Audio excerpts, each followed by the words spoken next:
and thank you for tuning in to MINECON Live 2019. I'm very excited you could join us.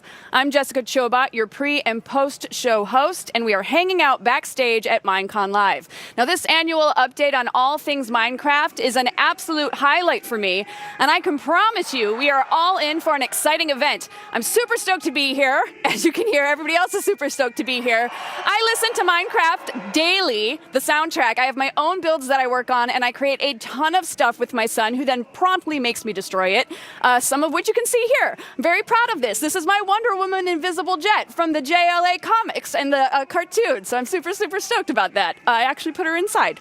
But enough about me. The audience is arriving in the main theater as we speak, and the atmosphere is absolutely electric. Hopefully at some point we can go and have a look. But in the meantime, we've got a fabulous program ahead of us, so let me start by giving you a quick overview on how this day will unfold. So, this bit now with me is the pre-show, and then in 30 minutes time we will start the main show. We'll then return here to the backstage studio, and I'll be joined by some of the development team from Mojang who will be here to answer your questions. So make sure to stick around for the post-show. We have lots to look forward to. So without further ado, I'd like to introduce our panelists. Now, these guys have recorded their presentations, which we will make available to you after the main broadcast. So please welcome King Bee Dogs, Q Magnet, Il Mango, Skywalker, and IsCal85. Welcome to MINECON Live 2019, you guys. Thanks for joining me here. All right, so can you guys give everyone a quick overview about what your panel is about? KB Dogs, let's start with you. Yeah, so I'm sure there are many players out there who've had some really great ideas they'd like to add to the game. And Minecraft is this incredible platform for creativity. Through the power of modding, no matter who you are, anyone can add their ideal experience to Minecraft. But every experience starts with design, right? So it's kind of like the seed that grows. Basically, you think of an item that kind of helps you defeat that long-standing boss, or perhaps a potion that helps you last that little bit longer in your battles. Design helps us structure the experiences we play in Minecraft. But every experience starts with ideas, and you got to kind of think of like, how do I bring it all together? Through our panel, we hope to inspire players on not only how to structure these experiences through design, but also how to evolve it once you've actually released it into the wild.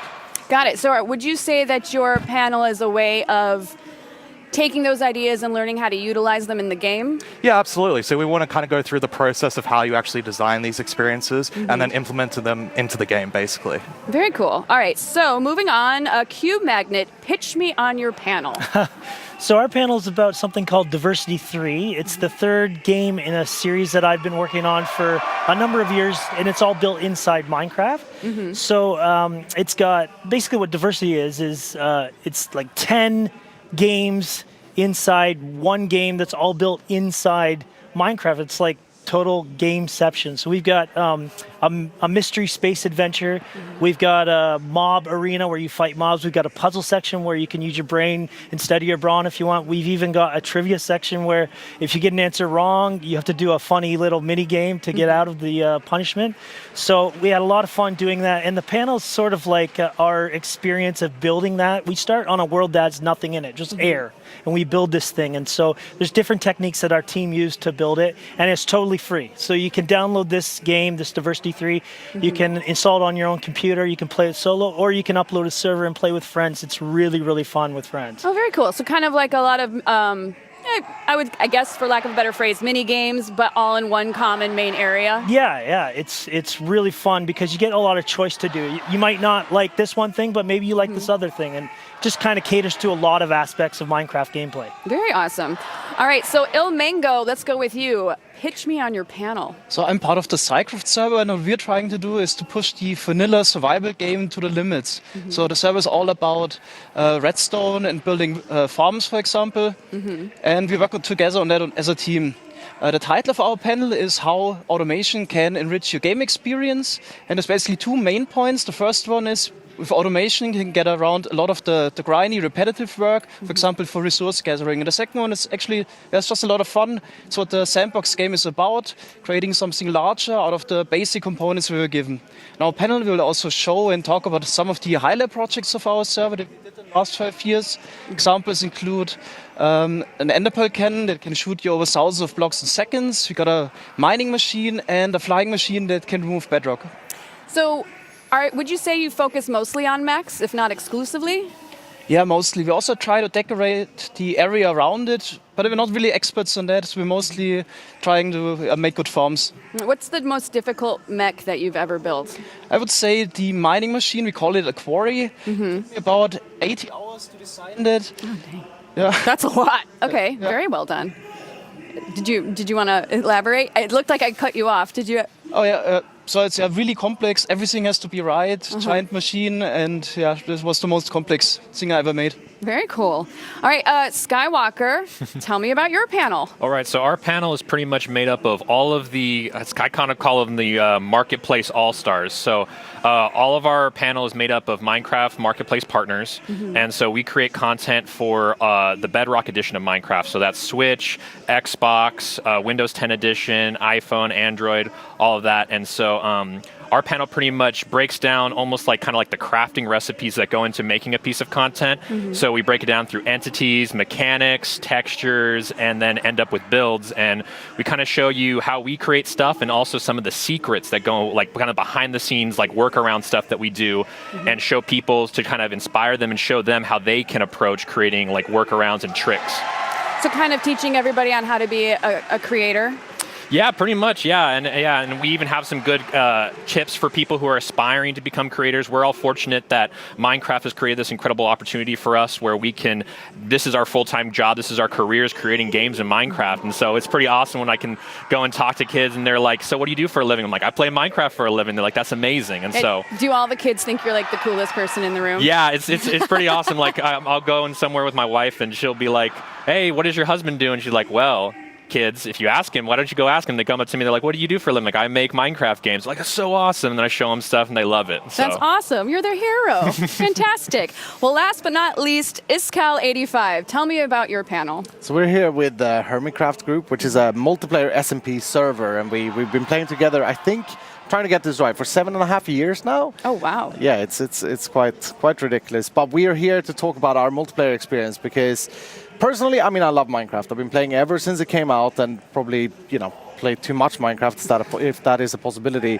But to play together with your friends, to create things together with your friends, and like take the game beyond what it maybe was meant to be from the beginning, that's just something else. And we're here to discuss like the things that we have done in the past, and specifically this season where we played on the same world for 1.5 years now. So we had a lot of things to talk about, but multiplayer Minecraft is definitely, yeah.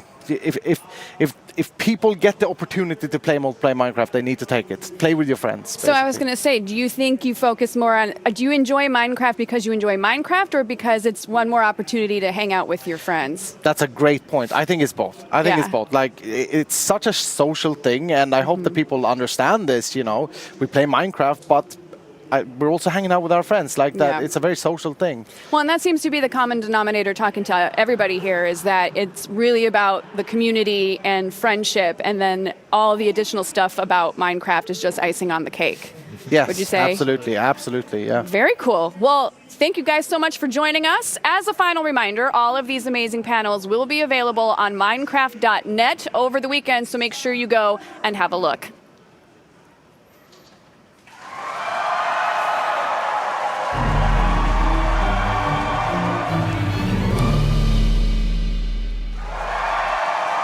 All right, so next I want to look back at last year's biome vote and just quickly review what you voted for and have a sneaky peek at what you're going to be voting on this year. So let's take a look.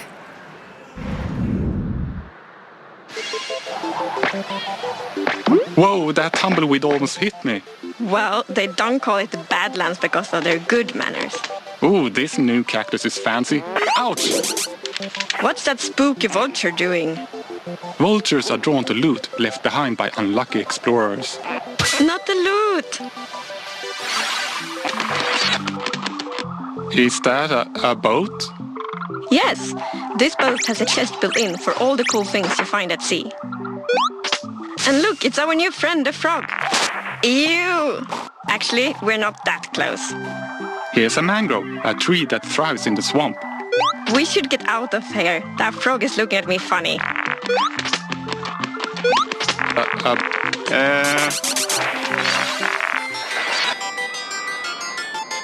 Oh, mountains, snow.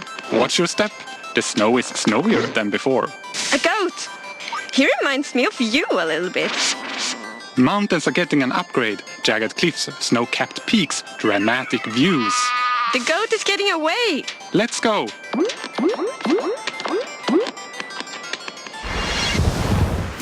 All right, well, there's nothing difficult about that choice now, is there? I have absolutely no idea which one I'd go for. Such a difficult decision. Totally would go for mountains.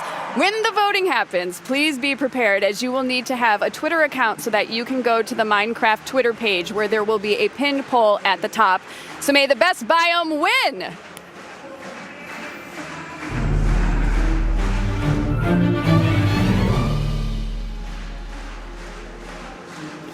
Now I'd like to welcome my next guests, Ben Kelly and Deirdre Kornstrom. Welcome, you guys. Thanks for joining me. So Ben, your work epitomizes what Minecraft is doing in education. You are a massive champion of teaching empathy, and you've been a Minecraft player and teacher since the very beginning. You recently accepted a STEM award for running a global sustainability shuffle project where classrooms around the world built SDG solutions in Minecraft. So can you tell us a little bit of what that means? Sure thing. For the last 2 years, students around the world, from kindergarten all the way to college, have been working in Minecraft to build solutions for the UN Sustainable Development Goals. There's a single world file with 17 villages, and each village represents a place for a goal. And they have been building and handing off to the next country and then the next country. So it's been going very well, and the teachers and students involved are awesome. They're awesome. Great. Well, so then what are some examples of what the UN has as its goals? One that comes to mind right away that's super relevant today is Ireland did a build for the Goal 15, which is life on land, and they did a bee sustainability goal. So they actually were thinking about bees 2 years ago. They did a really cool side project, though, about cows and the cow farts. And yes, I said cow farts. And that was, if you feed cows seaweed mixed with their food, cow fart emissions or methane emissions go down. So there's some real serious learning here with kids in elementary school that's happening in this project. Is that true about feeding cows seaweed? And apparently, if you feed them seaweed, methane emissions drop by almost 99%. No way. Well, look at that. You learn something new at MineCon every year. I feel so much smarter now that I know about, sustainable cow farts. That's right. Thank you. Well, what has the response been from teachers and students involved in the program? There are incredible teachers using Minecraft all over the world, and the teachers involved in this sustainability shuffle are no different. They not only taught the kids about the UN goals, but they also inspired great solutions. Again, solutions from all over the world for these goals, and maybe one day the United Nations will get a chance to see these goals. Yeah, that's great. Well, it's been super cool hearing about students in countries all over the world tackle the SDGs in Minecraft, especially using your lesson plan. Yeah. And what an amazing way to get Minecraft in the classroom. Congrats. It should be fun once it's released very soon. Yeah, great. Deirdre leads the Minecraft education team and is a director of the Block by Block Foundation, which is a partnership between Mojang and UN Habitat. So, Deirdre, can you tell us about some of the things that you have done in Minecraft education this year? Yeah, it's been a really exciting year. I think Ben's project is a great example of connecting classrooms around the world around the theme of sustainability. And I think in the last year, the thing that's been really exciting is how educators are taking Minecraft Education Edition and really making it their own. My team visited a school in New Zealand where they were testing out a world that explored New Zealand's Maori language and culture in Minecraft. And so that's been amazing to see how enthusiastic and curious the students are with that. In the last year, we also introduced in-game coding in Minecraft, so students can mine and farm and create and explore using code, which has been a big unlock for teaching coding in both elementary and middle and even in high school. With the Minecraft Hour of Code, we've had over 100 million Hour of Code sessions, and pretty soon we're going to have a new Hour of Code tutorial to announce, which will be exciting. Awesome. Is that what we're seeing in the video right now? Yes, yeah. And then this was a back-to-school update. We put Minecraft lessons into the Minecraft Education Edition lesson library, so the students can access it right in the game. We also added some features to make the game more accessible for players, including the immersive reader, where students, maybe early learners or people who have language acquisition differences, can use immersive reader to change character spacing, change line spacing, have it read any in-game text to them, and also translate it into different languages. I love that. I love that the immersive reader not only runs the gamut of the reader's skill level, but also potentially could teach somebody a new language or absolutely any myriad of possibilities there. So how did the sustainability shuffle, sustainability shuffle, Susie sells seashells, go this year? It was great. I think it's sometimes surprising how Minecraft can be used in classroom settings and educational settings, and this is such a great example of something we didn't sort of plan or think was possible, but having students all over the world thinking about sustainability and climate change in the Minecraft world is amazing. Awesome. Well, this actually goes out to either of you or both of you, whoever wants to tackle it first. Any advice on how teachers can engage the Minecraft community and then educate themselves using Minecraft as a teaching tool? Yeah, so we have a lot of resources available for educators. I think one of the great ways that Minecraft can come into the classroom is having their students bring it into them. So we have lots of lesson examples. So if you're watching and you're excited to try this, go and find a Minecraft lesson or come up with an idea of something that you're learning in class and ask your teacher about it. Awesome. Yeah, Ben? peer pressure can be used for good reasons. And if you're a student watching this, the best way to get Minecraft into your classroom is to peer pressure your teacher and principal until they give in. That's how I was pressured into it, and it's been a great ride since. Just corner them in the hallway. That's right. Force them to bring Minecraft into the classroom. I love it. Thank you guys so much. Thank you. You can find out more information about Minecraft education at education.minecraft.net.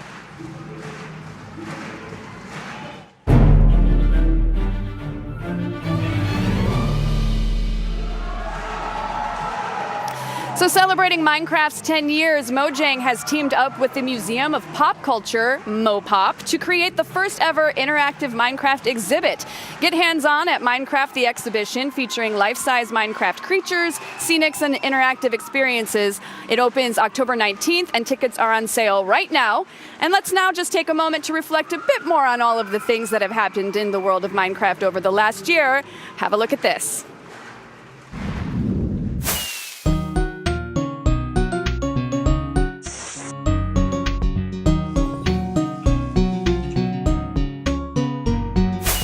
生まれたらね、また皆さんにお見せできたらなと思います。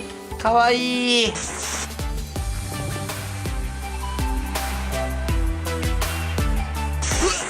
Where am I? What year is it? Oh, hello, villagers. New villagers, but more on them soon. For now, the new villages. I'm loving this. Ooh. I saw a boss right there, it looked like. Ooh, I cannot wait. I want to see the actual fighting mechanics. Into a mini Minecraft world, and it actually works really well, especially with like the views outside. It looks amazing. And in the parrot jumping on my head. Oh, this sponge works. Ooh, that's very weird. There's a cartographer, our farmer, our armorer, Thomas. With foxes, guys, we've been waiting all week. Super excited. 開けれんのかなあ、ちょっと開けれるすげえ Not good at all! Oh my gosh!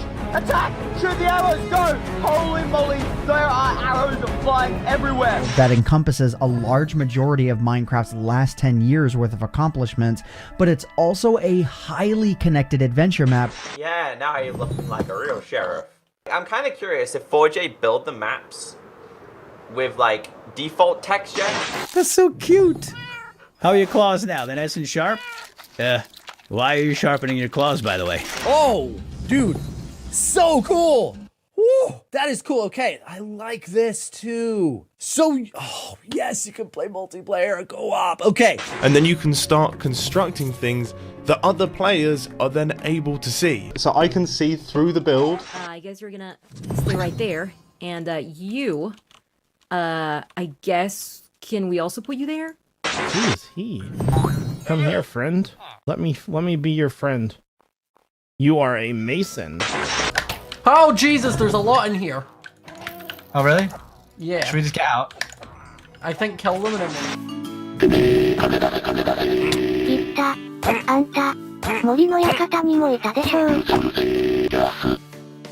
I also need to breed another cat. I don't think I need. Oh, if I breed this cat.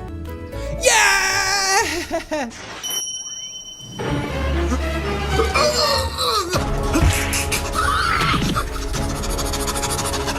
This is amazing, dude. So basically, we can play Minecraft anywhere we want now. Goodbye, hard work. Goodbye, funny. Guys, let's just light everything on fire. Goodbye. Goodbye, builds. I love that one. That sounds like how I usually play. Oh, let me build all this and then blow it up with tons of TNT blocks.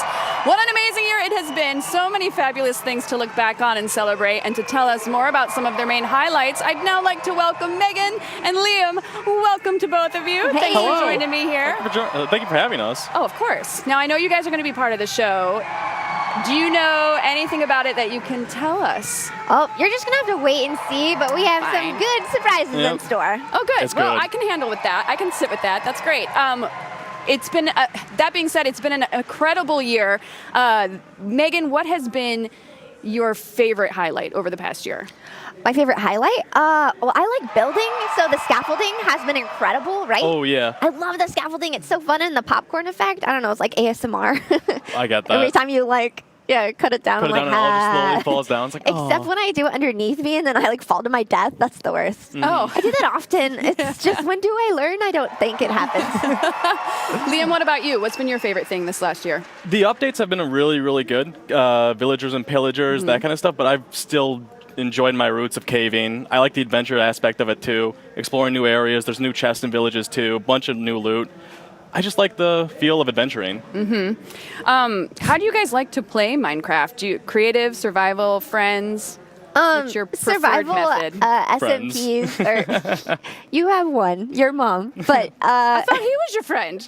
Not after this. Oh, got it. Okay, this is awkward now. I've made it awkward. Just kidding. We like playing on SMPs together, like servers together, which is usually survival because there's a bit more grind and accountability involved. But I don't mind going into creative to build things. For time lapses, I think it's really satisfying. But I love creative time lapses. I can watch those videos all day. They're so nice on TikTok, right? I like making those too. They're fun. Yeah, they're good. How about you, Liam? I enjoy the grinding aspect of it. I love survival. I hate creative. I'm going to be the one against you two on this. Get off the stage. No, I'm kidding. I don't want stay. No, you just got to stay. It's your job. But so you hate creative as much as that hurts me. I don't hate creative. I just don't like using it myself. Oh, that's fine. It takes away from it a little no, bit I'm for only me. teasing. I don't like when you tease me. Okay. That's awkward again. So what is your preferred method? Just grinding across the board and just seeing how far you can go? Yeah, I like trying to go for the big things like the beacon, slowly grow up to that. I hate things like me and Megan have had this argument a lot of times, the AFK fish farm. Oh, I love AFK I fishing. hate them. Why? It's just you do nothing and you get so many good things. I want to earn Just it. set it and forget it. I can be eating Yeah. popcorn, watching a movie. I'm like, yeah, I'm getting that sweet, sweet loot. Megan goes to sleep. It's like, I'm going to have a mending book in the morning. Yeah, well, I'm not 12. What are you talking about? That's fantastic. Which biome, since we're going to shift gears here a little bit, are you rooting for in the biome vote?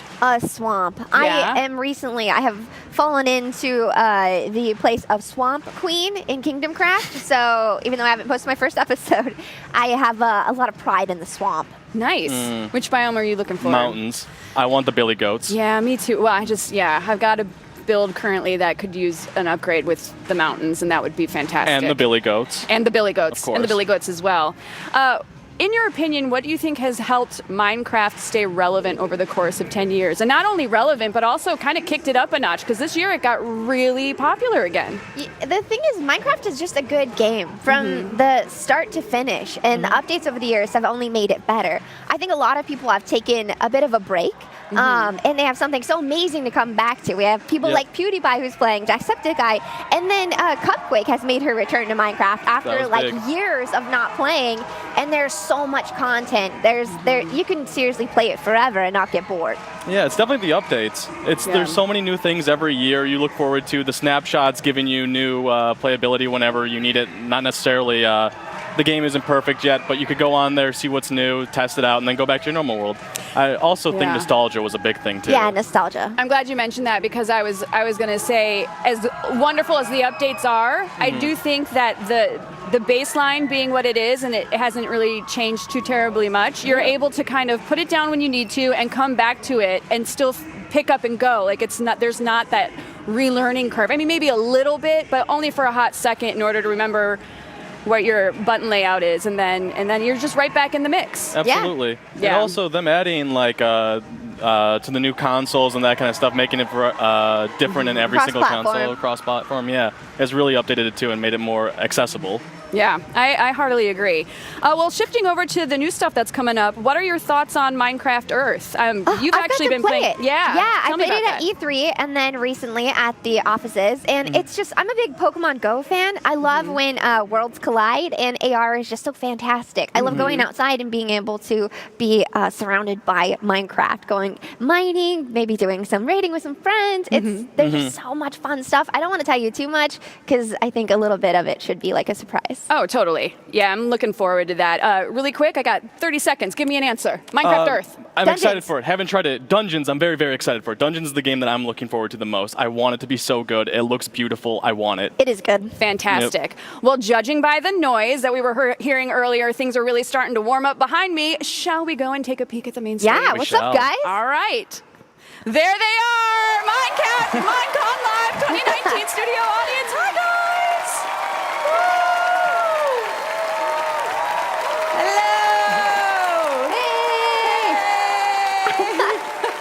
Save me a seat. I'll be out there in a sec. Yeah, lots of energy in there. Everyone looks super psyched up for the show.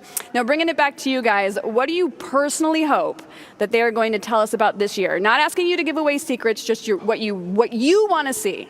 Oh, man. Yeah, hot seat. I mean, I want that swamp update, but, you already know why. I want more info about Minecraft Earth and Minecraft Dungeons, but I want a big change to caving. That's the big thing for me. What would be your ideal change that you could potentially receive, or that you're hoping to get? More hostile mobs. Really? I want them to hurt me so bad. Man, you like the punishment. I do. Well, jeez. Well, that's just about all of the time that we've got. A massive thanks to all my guests today. I've had a blast as usual. Now we are ready to go to the main broadcast. Enjoy MineCon Live 2019, everybody. I look forward to seeing you back here after the show, so make sure that you don't go away because we will have much more for you as soon as the main episode wraps up. See you guys in a bit.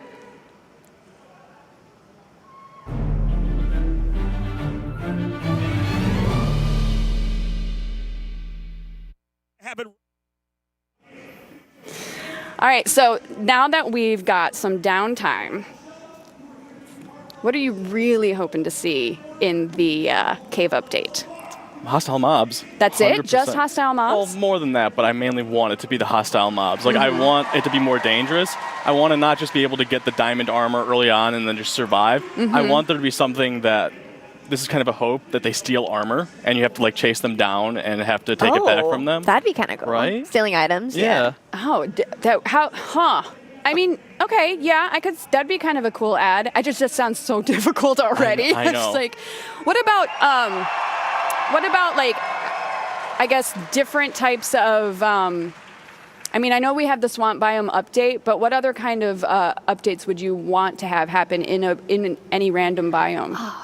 Oh, in any random biome. We've talked about this. We want more flying creatures, more flying kind of. creatures, yeah. It's more about the world We were talking in general. when we were doing the rehearsals. You mentioned dragons, yeah. So you want to see? I mean, which I'm not against, but well, you want to see more. Fly on something, yeah. Like if the that. vultures, like that would be cool to fly on them, right? Tame them somehow. Yeah. But also to be attacked by something from the sky, because sometimes you're a little too safe. Yeah. And it'd be kind of scary. Phantoms pose a great threat at night, but to have something during the daytime that would really force you to take cover or get better at PvP, which I could use that, would be awesome. So what's one of the coolest things that you guys would say that you've ever encountered in the game? And it can be anything. It could be something that you built. It could be a particular mob moment that you had. Like, what was something the first that really time stuck the out? turtle egg hatched, that was just like such a great moment. Did you have your moment of, like, making the turtle Weren't you shell with too? me? We were together. Yeah, we were together. Oh my gosh, that's so weird. Yeah, no, I block you out of my memory. I'm sorry. It's okay. It's same. So what would you say over the course of the last 10 years is your favorite thing? I mean, what really stuck out to you because that's a very long time. Some of the people even watching the show might not have been even born yet. So what would be the one thing that popped out to you the most that, oh, wow, this is a really iconic moment for this title? I think it's being able to play with friends. I don't know if it's an iconic moment could fit that, but it's the friendships that you make just from playing Minecraft together has been one of my favorite things. There's people I've met from all over the world that I never would have maybe had a conversation with, but because we're on the same Minecraft server, now we're friends. So building those friendships and staying in touch with people who have moved away has been like the most amazing part of Minecraft for me personally. For sure. Liam, really quick, because I'm getting in my IFB that they're ready for the show. What would you say is your... Other than that, I would say Redstone. Redstone has added a whole new thing to me. The first day I was able to use pistons was like game-changing for me. It was awesome. It was like I got to make this door that I just press a button and I could walk through and it just opens up. It was beautiful. Awesome. I know, right? All right, very good. Folks, thanks for joining us in our top secret talk. And get ready for MineCon 2019.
Welcome, Lydia Winters.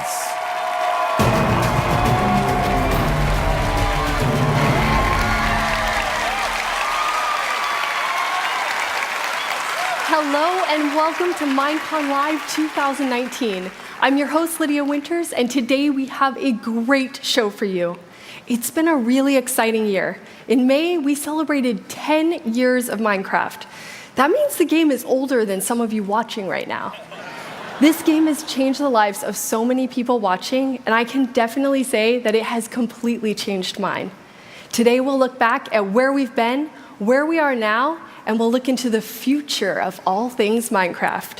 It's our biggest show yet. There's something for everyone.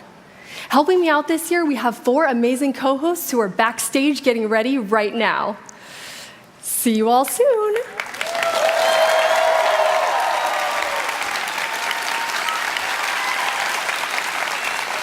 Each of them has a great game show in store for you. We have our yearly vote where you get to decide what gets added to the game next. We have 3 great choices this year, but I'll let our trusty news correspondent tell you more about that later. This past year, we announced not 1, but 2 new Minecraft games, Minecraft Dungeons and Minecraft Earth. And today, on stage, you're gonna see live gameplay. It's going to be amazing. Between our 2 new games, our 10-year anniversary, and all of our new updates, 2019 has been a huge year for Minecraft.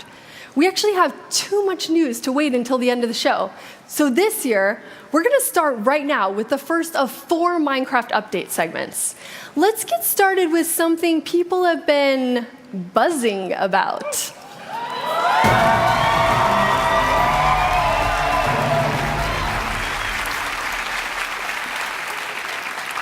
Please welcome Agnes and Corey from the Minecraft team. Hello, Agnes and Corey. What do the 2 of you do on the team? Hello. So I'm the lead of the Minecraft gameplay team. And I'm on the Minecraft gameplay team. Very convenient. So you're here to tell us about something pretty exciting and pretty adorable. What is it? Yes, so we're going to talk about the very cute and also useful bees. Bees, let's look at some bees. Yeah, so you can see here, the bees are going to and from the flowers, kind of pollinating the flower, gathering some pollen, nectar, taking it back to the hive. As they go, you can see them sort of dropping the nectar pollen particles and growing the crops, actually. And so you can sort of learn the relationship between the bee and the flowers and the crops and the hives that way. Yeah. That's awesome. They're a little bigger than I would have thought. How did you decide on their size? Yeah, so originally we thought maybe we'll have tiny bees. Everyone expects bees to be tiny. They're already tiny. Tiny bees are not cute enough. They make you feel like they're kind of annoying. They're kind of swarming in your ear. And then big bees, we tried bees the size of a full block. That was way too big. It was not, no. So we settled on about half a block, and we think it's the cutest size for a bee. That's awesome. Oh, okay. People like the size of the bees. Apparently so. Yeah. And you actually thought a lot about how the real world and the game mechanics go together. So let's look at some of the ways you're teaching people about bees. Okay. Yes.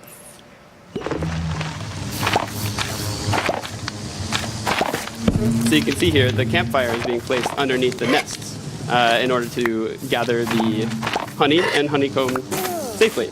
One issue, actually, is that if you, as you can see here, if you harvest without putting the campfire underneath, the bees get angry at you because why are you invading their home? That's not cool. The campfire is smoking and allowing the bees to calm down.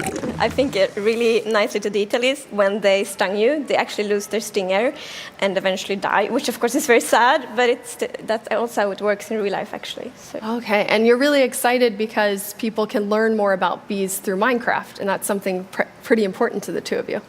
Yes. So often, actually, when we add things to Minecraft, we are thinking, can we teach something? And in this case, since the bee population is decreasing a lot in the real world, which is a big problem, we really felt that we wanted to teach the players. So that's why one of the reasons that the bees need flowers in order to produce honey and to speed up the crop growth. Because if you actually plant more flowers in the real world, that will help the bees in the real world as well. And Corey, you took this learning about bees to the next level. Tell us about that. I did. I actually I spent a long time going out and researching. I met with several bee experts. I went and studied hives. I studied nests. I lived as a bee for a while, actually. I feel like we need to see some footage of that to believe it. Yeah, I think we have that, actually. Believe it, right? Suit up. We're going to meet the bees. I didn't know. This is Bee Urban. Big eyes.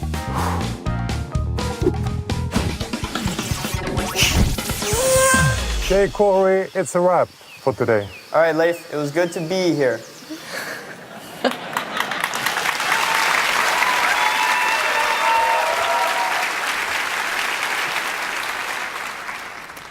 So how much did you learn about the bees on your little expedition? I learned way more than anybody should ever know about bees.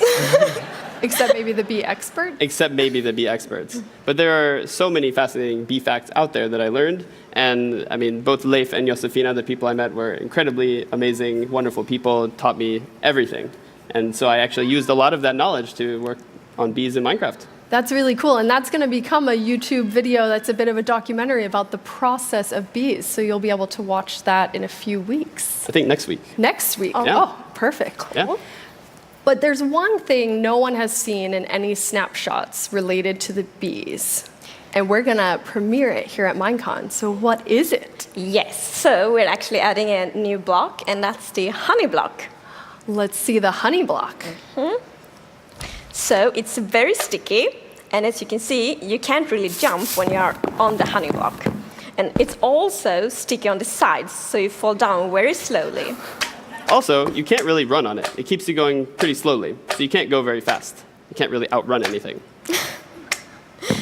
We also added some interesting piston mechanics to it. So the honey block moves with piston, and also players or animals on it will also move together with the honey blocks.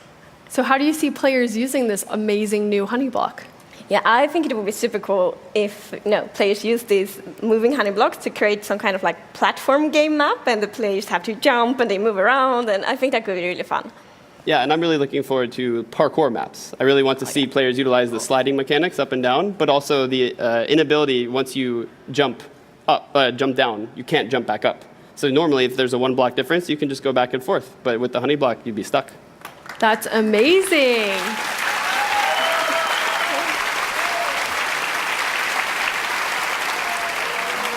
And last thing, Agnes, I know Corey has taken up a big hobby. It sounded like that you started doing it too.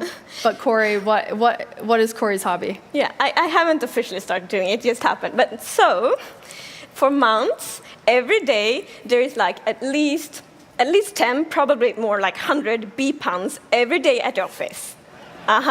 Okay, Corey, then to close out the bee section at MineCon Live 2019, can you give us a bee pun? I mean, that's pretty situational, though. I can't just wing it and be creative like that.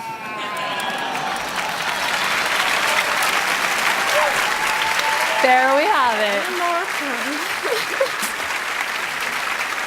I'm sure a lot of players will be beelining to see that updated flight. Thank you so much, Agnes and Corey. Thank you.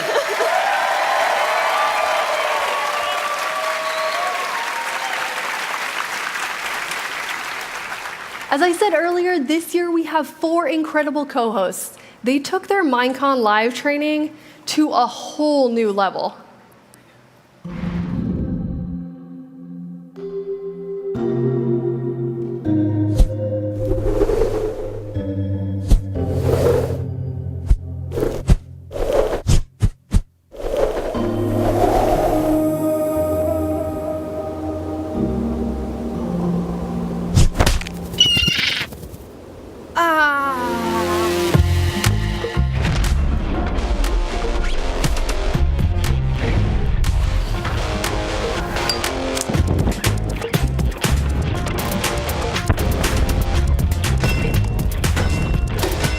What are you doing here?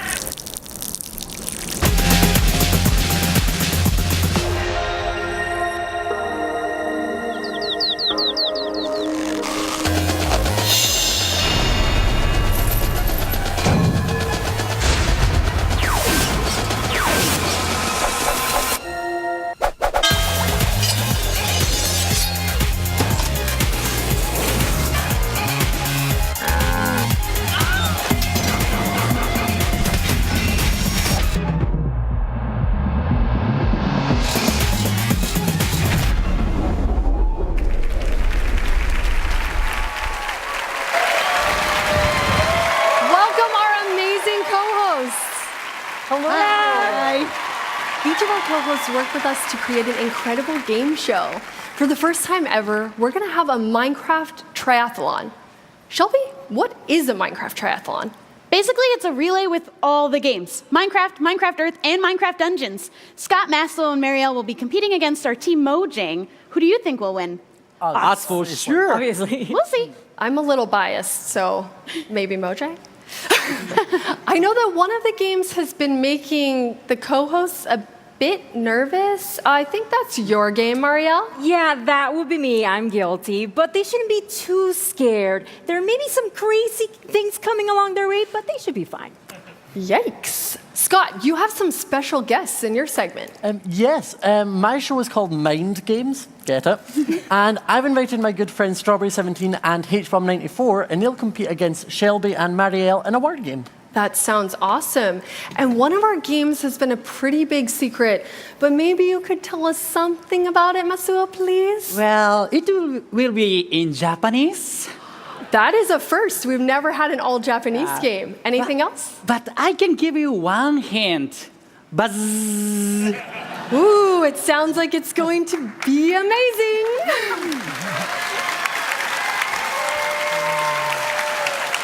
Okay, you all have to go get ready, and we will see you very soon. Thank you, co-hosts. Bye.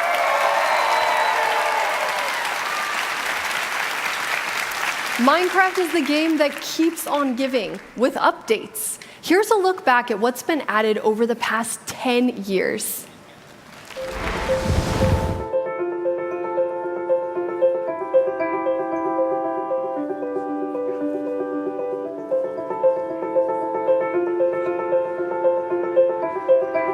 excited to have you guys here. Thanks for coming from across the country. to celebrate Minecraft with us.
Hola, hola, y sean todos bienvenidos. Welcome, everybody. Let's go ahead and have some fun. We're going to be starting with our first game of the day, which we like to call Digging for Diamonds. And here are our contestants, Shelby. Hello. Scott. Hello. And Masuo. Hi. Now let me go ahead and explain what our contestants are going to have to do. The aim of the game is to collect as many diamonds as they can from each of the blocks that are going to be in front of them. Now each block has multiple diamonds inside, but I also added a couple of surprises in there for them. Now they can be good or they can be bad, but that's for them to find out. Now as you can see, the blocks are also divided into 3 different Minecraft biomes. We're going to assign one biome to each person and to decide who gets which, but also to be fair, they're going to choose from one of these. So, are you ready to pick your biome? All right. Good luck. Ooh. Okay. Like it? Yes. Got a good selection? All right, we'll head on over to your stations. All right. Oh. We have Shelby coming up first with the plains biome. How are you feeling? A little nervous. I'm getting the feeling these aren't very plain. Yeah, that's what I was going to say. Just because it sounds easy because of the plain biome, it doesn't mean that it's going to be easy. So, yeah, keep that in mind, but you're going to be fantastic. You're going to do great. Thank you. Now, you're going to have 15 seconds per block to get as many diamonds as you can using one hand only. Make sure they land inside of this, because if they don't land, they're not going to count. Got it. Need them to count, all right? Okay, let's go ahead and review your first block. Are you ready? I'm ready. All right. Yeah, I know. I feel great now. All right, your 15 seconds begin now. Go, go, go, go, go. All right, what do you feel? What do you feel? Oh, I know. There you go. Oh, wonderful. That's one, I think. Is that honey? There's a lot of chunks. A lot of chunks, yeah. That's 2. Thanks for this, by the way. Oh, and that one was time. Moving on to the second one. No time to clean. I'm just so sorry. Let's go ahead and reveal your second block. Okay, I'm not scared anymore. Your time begins now. Dive right into it. Just dive right in. Oh, I don't like What that. is it? It's sticking to the honey. It's very stringy. You found George. That's George. Yeah, that's George. We don't name these. Yeah, there's We also squash Cubs them. And Mary. Ooh. Okay, They don't want to let go. All right, you're doing fantastic. You got 5 so far? Oh, that's time. I'll let those guys stay in there. Sticky situation. All right, your last block, your last chance. You Last ready? one.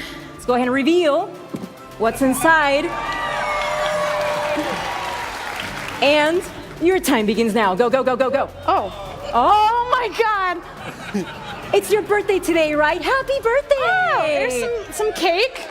I knew chocolate was your favorite when I baked asked around. this? I did. It smells lovely. George helped me, so. George. Yeah. Please tell me there's no more Georges in here. I mean, maybe he left a couple of his friends inside, and that's time. You did fantastic. Thank you so much, Shelby. Thank you.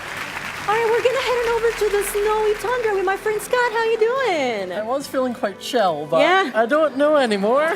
Yeah, well, don't worry. We got some cool surprises in store for you. All right. Well, you know the drill. 15 seconds per block, one hand only. Make sure that all the diamonds landing here. Okay. You ready? As I'm gonna be. Okay, I'm gonna take that as a yes. So we're gonna go ahead and reveal your first block. You ready? Okay. Yeah, I know, right? I don't. You ready? As I'm gonna be. 15 seconds. Now, go, go, go, go, go. Oh, Jesus. Ooh, it's a bit chilly in here, isn't it? I can't feel my hands. A bit chilly. Come on, Scott. Come on, Scott. I don't know what's a diamond and what's just ice. You come on. You have to at least get one. I'm not going. Scott. I'll count it. We'll count it. We'll count it. That was a close second. I can't feel my hand. Well, maybe you'll have better luck with the next one. Okay. All right, let's go ahead and reveal your second block. Oh, yeah, I know. 15 seconds, dive right in. You only got one diamond. Oh, no. Why is everything so cold? I mean, it is the snowy tundra. You knew what you were diving into. I'm not looking at it. I'm not looking at it. Okay, yeah, just dive into it. You're doing great. I think that's 3.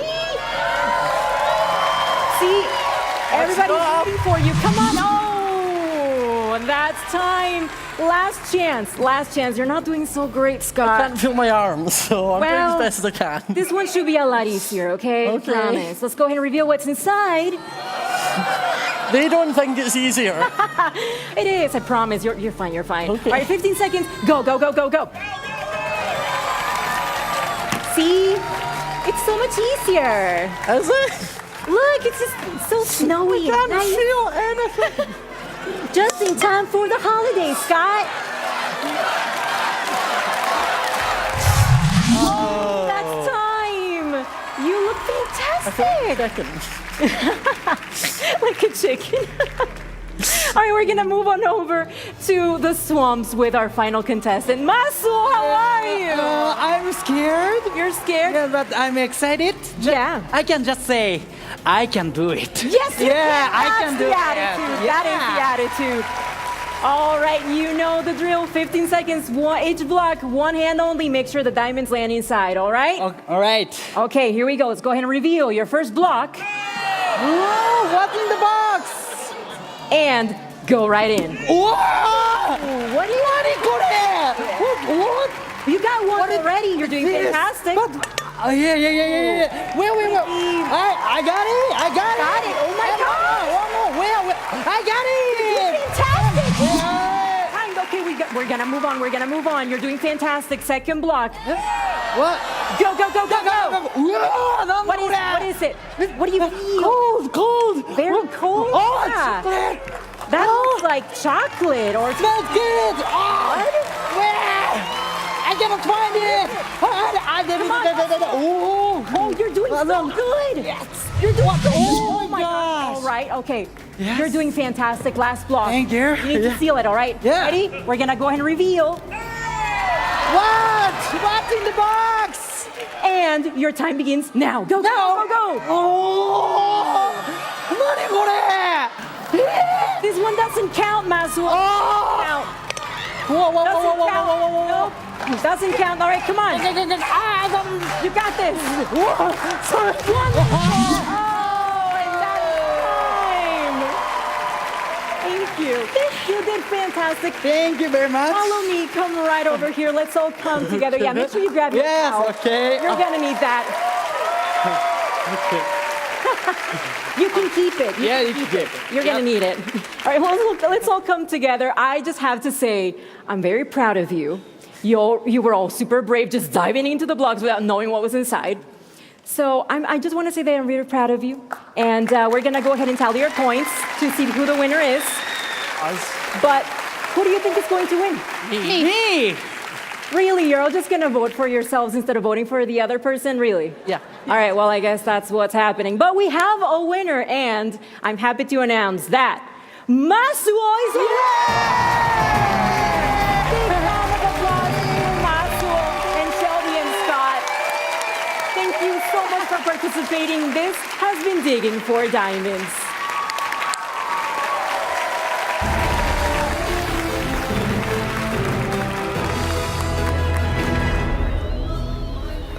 Of the world, I'm Vu Bui, your vote correspondent.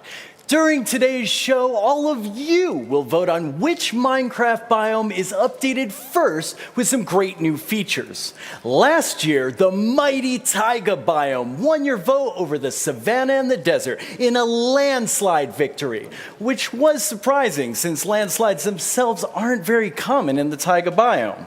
I suppose people just couldn't resist the sweet, sweet allure of those berries. This year, we have a whole new set of biomes for you to choose from. There are over 70 different biomes in Minecraft, so even choosing which ones you can choose from was a major task for the team. But they persevered and brought 3 delightful choices. As usual, Tiny Agnes and Tiny Jens will take you through each of your options. And to introduce them, we have Tiny Vu. Take it away, little guy. Thanks, Giant Vu. Wait, I'm not a giant. I'm just average size. You're quite tiny. Technically, I'm just a bunch of pixels, so I'm scalable to any size. But I suppose it's all just perspective. Anyway, on to the biomes. First up, we have the Badlands. Whoa, that tumbleweed almost hit me. Well, they don't call it the Badlands because of their good manners. Ooh, this new cactus is fancy. Ouch! What's that spooky vulture doing? Vultures are drawn to loot left behind by unlucky explorers. Not the loot! Is that a boat? Yes, this boat has a chest built in for all the cool things you find at sea. And look, it's our new friend, the frog. Ew! Actually, we're not that close. Here's a mangrove, a tree that thrives in the swamp. We should get out of here. That frog is looking at me funny.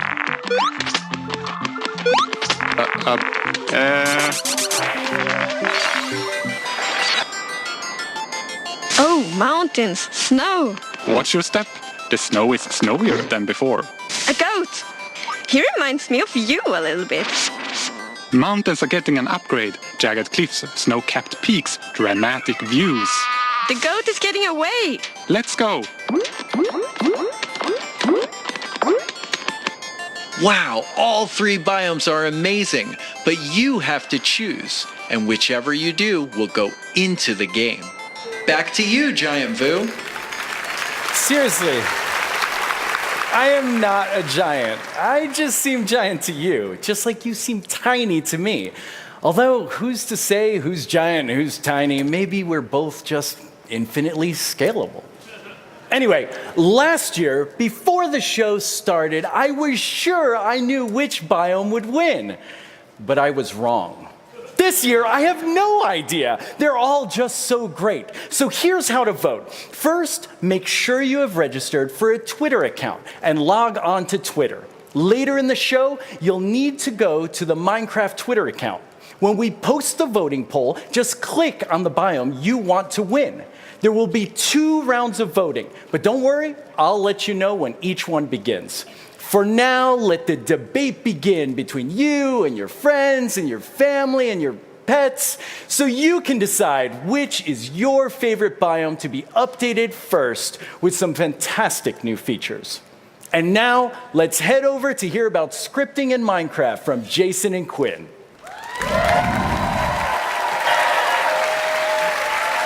Welcome, Jason and Quinn. The two of you are going to tell us about our amazing new creator tools. So what do each of you do on the Minecraft team? Yeah, thanks, Lydia. So I run the Minecraft Marketplace Partner Program. Awesome. And Jason, what about you? I am a developer on the Bedrock platform team. Awesome. Before we get into scripting, Quinn, what is Marketplace? Can you give us a refresher? Yeah, totally. So the Marketplace is a great place where you can go and buy and there's also free content too. Skins, textures, worlds, mashups, all made by some of our amazing community creators across all of our Bedrock platforms.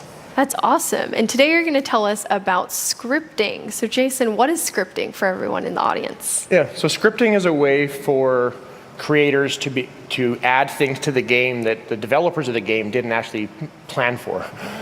So we do a lot of cool things in add-ons where people are able to take behaviors from the vanilla game and mix them up in different ways and get cool things. But with scripting, they can do lots of stuff that you'd never see in the vanilla game. That's amazing. And I heard you were quite inspired by NetEase, which is our partner in China, because they were doing some work on scripting. Can you tell us about that? Yeah, so they had started doing some scripting several years ago, and they've got some stuff kind of in, and we're like, we have to have that. So we started hooking up. We've done some different tech directions, but it was definitely inspired by them. It's awesome. So you have some things to show us with editor tools first. So let's take a look at some of the new editor tools you've added. So this first one, this is called the editor stick. And what this allows you to do is it basically allows you to take any block and change any of its parameters. So you can go to the wool here and change it from being yellow to blue. And you can really change any of the different items. So here we can look at the wood, where you can change it from oak to birch. And it's a great way to, instead of having to replace that block, you can actually just go and change the parameters to be what you want it to be. So it saves a bunch of time. Another really big time saver here is you can go in and change the crops to be fully grown. I just stole them. You just stole our beats. Well, someone was very happy with that editor tool. Maybe in the future we should get rid of the mobs before we set up the world. So why is that important for creators to be able to move that process along faster? Yeah, well, the great thing is sometimes you need to be able to not just have to replace the block. Like you have to take the thing out and put a new one in. Sometimes you're like, oh, I actually wanted this to be a different color, or I wanted this sign to be shifted a different way. It allows you to really quickly make those kind of small tweak modifications for like a polished pass on the map. It's awesome, and give you a chance to try some different colors or different ways to see how it looks. But you also have some things that speed up the process significantly, which we can look at. Yeah, so definitely in a lot of builds that creators make, they don't want to just do a single block by block change. And they want to do some much quicker stuff. Let's look at some quicker changes. Yeah, so here there's the TNT wand where you can actually go and quickly remove large chunks of the world around you. Just kind of go through and make big holes. And it's a great way to kind of rough out an area and get it close to what you want, and then kind of come in and fine-tune it. And here's one that basically makes like a big hallway. So imagine how long that would take destroying block by block. And when you have these worlds that sometimes they're like a kilometer by a kilometer or much bigger, like this can be a huge time saver for them. And sometimes if you don't want to go build a house block by block, you can actually go and make a TNT that just does it for you.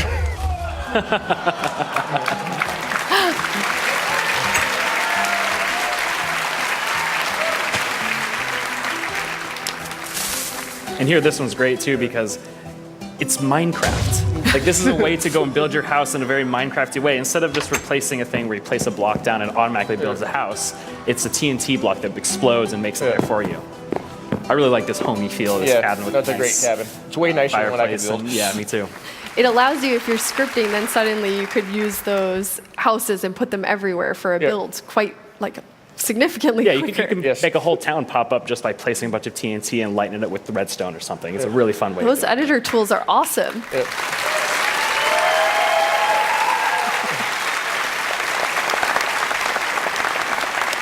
And you also have some tools that are helping with gameplay experiences. Yeah, this is where I get most excited about the possibilities of scripting. Not just being able to make editor tools or things that make building faster, but being able to make things that are change the entire gameplay of Minecraft, and not just relying on the vanilla behaviors, but being able to make your own unique behaviors and gameplay mechanics. So this next clip will show a really, really cool way to take on that. Yeah, so we just, so the creator here, he went and made this very quick rope bridge. So he made this cool, he made an item, and you can actually just go through and just aim to another point, and it'll just build a bridge for you automatically using the slabs from your inventory. Now, Endermen have always been able to teleport, but it's a very sort of random teleport, and this was an ability they went and made where you could actually aim at a point in the world, and it'll actually cast you to that point and project you there. So it's kind of a superhero feel map. So it doesn't just give you the ability to teleport, but also gives you this kind of like magic missile kind of like mind blast that you can do to take out all those pesky skeletons that are shooting at you. And there's just, it adds this way that you can change the entire way that you can explore the world. So you can build a city and try and go save all the denizens of this city. And there's another feature of this one too, where there's this big shield that you can put up that blocks all the different arrows. Very cool. Yeah. So there's a shield that kind of protects you for, what, 30 seconds or something? 30 seconds, yeah. So creators can use this to create all new and interesting game experiences for players. Yeah. The possibilities are really endless. And you have one other cool thing to show us with scripting. What is that, Jason? Yeah, so we've been working on, Minecraft has had the ability to change skins for a long time. You can change the texture on your model. And as we're kind of working on that, we were data driving a lot of parts of the game so creators could change things. And we made it so that creators could change more than just the texture of the player models. We wanted them to be able to change the actual 3D models, change the animations, add special effects to them, et cetera, and stuff like that. So I have a video to kind of show off some of the stuff I personally built in this case. So I've been I'm a big fan of penguins. I think penguins are one of the coolest animals. He's been wanting to add these to Minecraft forever, by the way. Not yet. So I quickly knocked out a penguin. They're not coming to Minecraft, but I knocked this out, and you can see he's got kind of custom animations. His arms kind of flap out, and he moves very different than Steve. And then I replaced the sprint animation with a fun little belly slide. And this was actually kind of a happy accident I wasn't actually planning for, but the sprint particles are kicking up, and it kind of helps sell the slide animation. So it's always fun when those happen as a developer. So what kind of game are you hoping creators make with the data-driven player change? Yeah, so while I was working on this, I kind of had this vision of like, I want someone to go make a velociraptor where it goes around and eats something. It could be other players, it could be animals or something, and it's something. So please, community, build me a velociraptor game. Velociraptor. I don't have the art skills to make the velociraptor.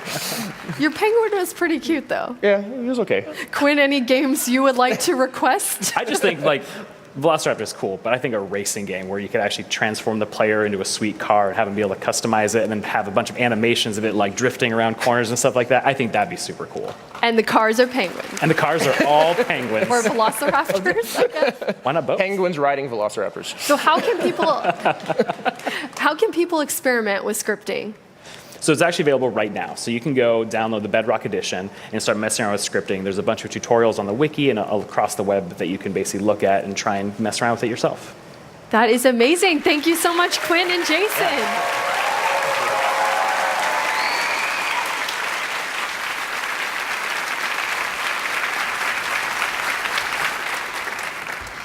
Speaking of cool tech, as some of you might have heard, we have an exciting update coming to Minecraft on Windows 10, ray tracing. As part of our partnership with NVIDIA, ray tracing will be coming soon and available for Minecraft on Windows 10 for DirectX capable GPUs. There's a lot to say there. Let's check it out.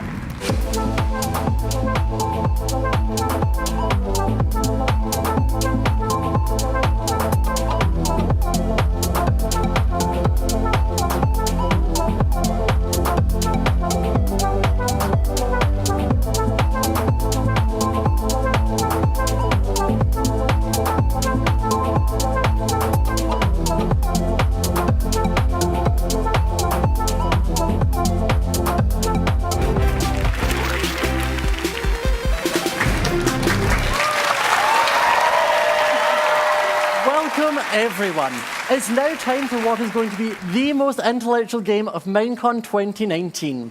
Ooh. Let's get excited for Mind Games. Now let's welcome our two teams and see if they have what it takes. Hello, Team Zombie. Hello. Hi. On Team Zombie, we have Shelby and Marielle. How are you feeling? Confident. Confident? Good. Like the confidence. On Team 2, we have Team Skeleton. And We that also is go by team winner. Team Winner. Oh. Hey, wait a minute. We have Megan and Liam. Now, let me explain how the game works. Our teams will take it in turns to pick a category from the wall over there. Each category has 7 words or phrases. One of you must describe the word while the other must guess it. And obviously, you can't use the word itself. You'll have 45 seconds to guess as many of the words as you can. Does everyone understand? No? Well, too bad. Let's begin. Okay. Okay, round 1, Team 1, what category would you like? Let's do Oh Behave. Oh Behave. That's bound to be a good category. So we'll get 45 seconds on the clock. On your marks, get set, go. It's this really cute animal that collects honey. Bee. Yes. Correct. They collect this.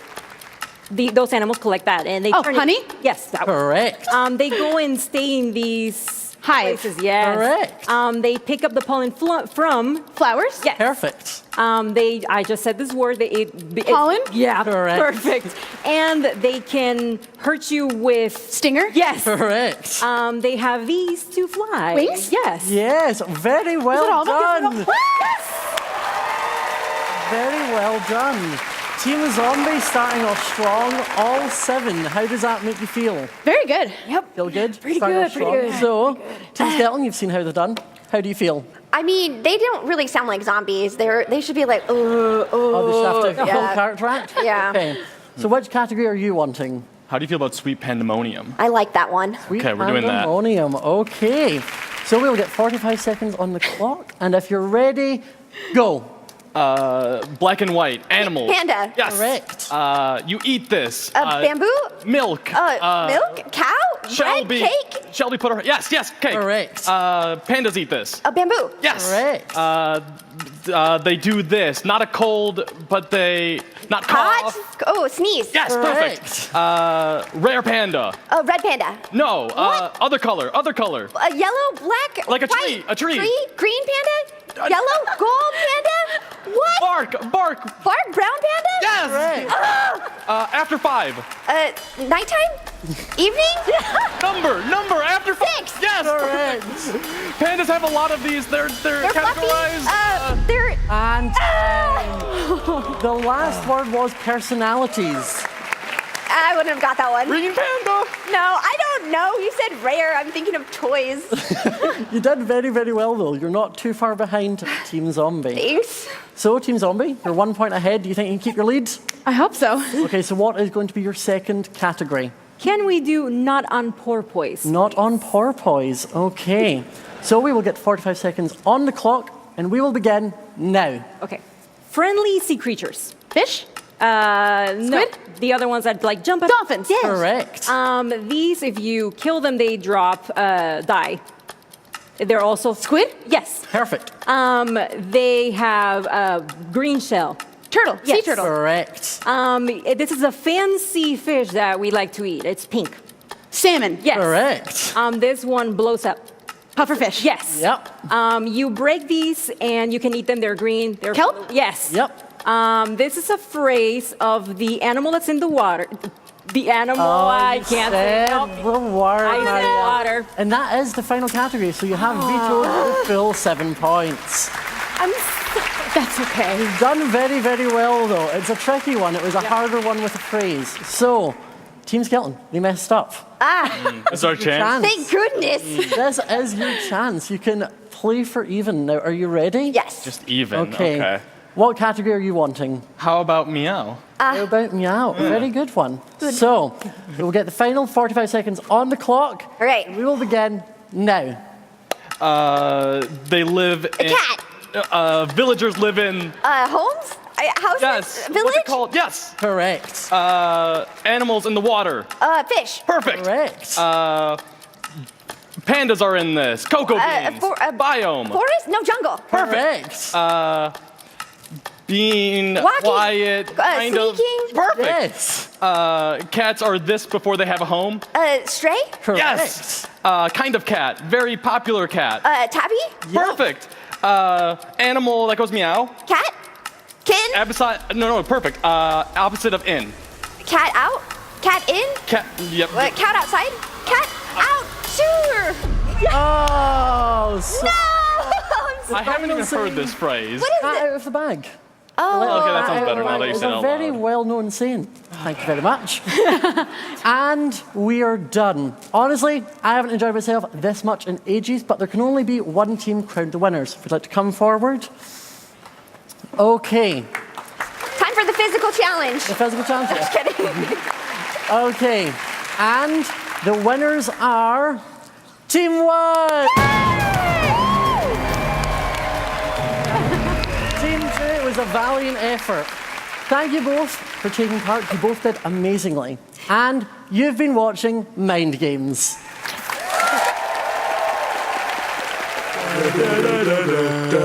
Villager news. Breaking news! An update has swept the realm, changing villager life forever. But one villager refuses to embrace our new way of life. Here's villager number 9 with more info. Thank you, villager number 5. Fellow citizen, why don't you want the update? But I do want the update. Are you against the update? Have you even tried the update? But I am getting the update. What about the new feature? Do you think you're better than us? What? I didn't say any of that. We thought you might say that, so we made this video for you. What? Welcome to the most villager-friendly update ever. There's campfires, berry bushes. Panda. There's taiga villages, desert villages. Panda. Tundra villages, savanna villages. Fox. Villagers all over the realm are loving life. Thanks to the update, I got a job as an armorer. Look at all this stuff. The update gave me a whole bunch of new trades. And look, we have levels now. Fight a bet. Gotta fight a bet. Ah! Yes, we all have new jobs now. I'm a farmer. Hey, get off my crop. Shoo, get away. Nitwits. Any bad thing? No. The update is the greatest thing to happen to villager kind. Look, see how much better your life could be. Get the Village and Pillage update today. The village and what? Doesn't it look great? Did that say pillage? So, will you be updating now? Well, there you have it.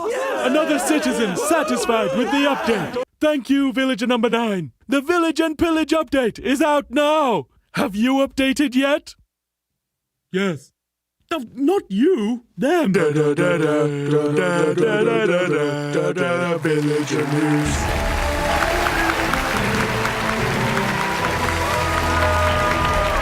It's time to vote! But let's review your choices once more. First up, we have the Badlands, lands which some have even gone so far as to call bad. If you vote for this biome, you're voting for tumbling tumbleweeds, funky... Hello? Oh, Tiny Ends. Hi. Yeah, but no, I'm telling them right now. No, okay. Yeah, I will get to the vultures. Yeah, totally. Okay, bye. This just in. The vultures do not, as has been widely but wrongly reported on the internet, steal your loot. They're just attracted to loot and will circle around the area. You heard it here first, folks, so it is the truth. Next up, we have the swamp. Vote for this biome to be updated if you like things to be a bit more swampy. Mangrove trees, hopping frogs, and cool boats with chests in them. And finally, we have the mountains. Vote for this biome if you prefer some high-altitude exploration. Snow-capped peaks, epic mountainy views, and the snowiest snow since snow. What's your favorite? Which do you want to see updated first? What will you choose? To vote, you need to log into your Twitter account, go to the Minecraft account, and see the poll that's just gone live. Click on your choice to register your vote.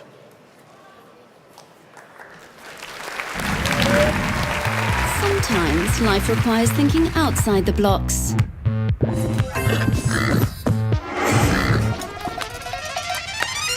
No pets allowed in the house?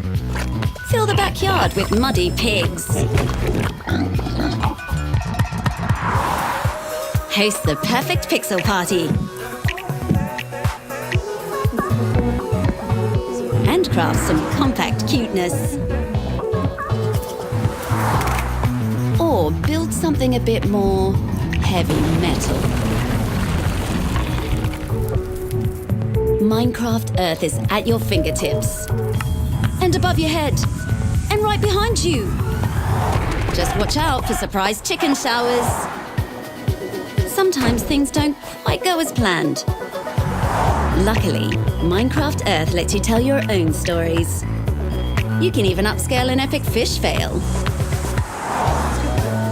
So grab your friends and explore an unbelievable world. Our own. Discover new dimensions to your creativity with Minecraft Earth.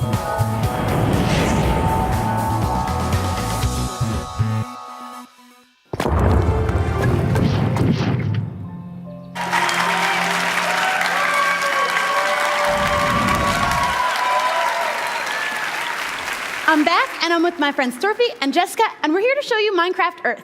Hey, I'm Torve, and I'm the Minecraft Earth game director. And I'm Jessica, and I'm the lead producer on Minecraft Earth. So Minecraft Earth is a brand new augmented reality game. That means that Minecraft is all around you in real life. You play it on your phone, and it uses the phone camera to place your Minecraft builds and adventures right in front of you. Adventures are life-size pieces of Minecraft that you find in the real world. We have one right here to share with you. This is amazing. We're right inside Minecraft. I know. Look at these cute mobs. They're so adorable life-sized. Oh, wow. And now, they're food. No! Let's dig down and see what we find. Okay. Oh, I think I see something under here. Oh. Is this some kind of puzzle? This is so cool. Huh. What do you think we should do? Maybe we should try putting a flower in the flower pot. Alrighty, I will put the orange tulip in this flower pot. Oh, something's happening. Okay, I'll take this white flower, or place a torch. Don't shoot it. I'll take the lily of the valley and I'll put it right there in the white flower pot. Okay. Ooh. I'm going to take one of these blue flowers. Oh, it went in my backpack. I'm going to go and get it. Oh, I think I grabbed that. Oh, there you go. Adventures can be puzzles, they can be combat, they could be mining, and so much more. Oh, wait, something's happening. Something is happening. Skeletons.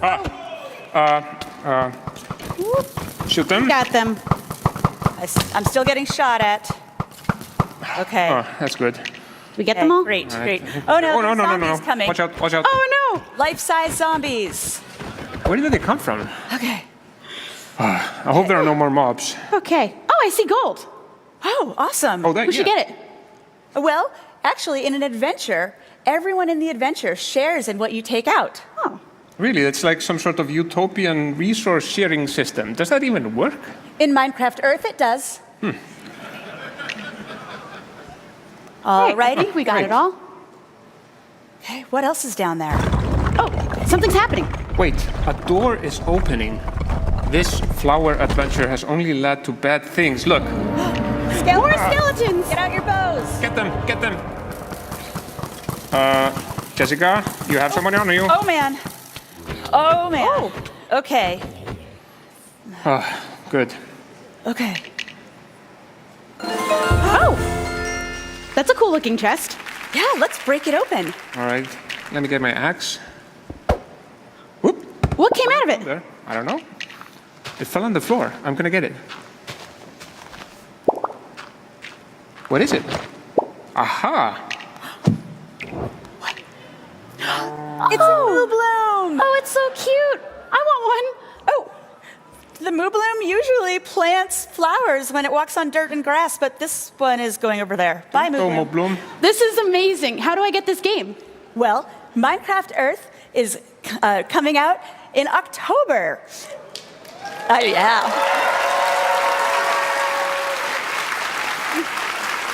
You can go to minecraft.net/earth to join us. Goodbye, Moo Bloom.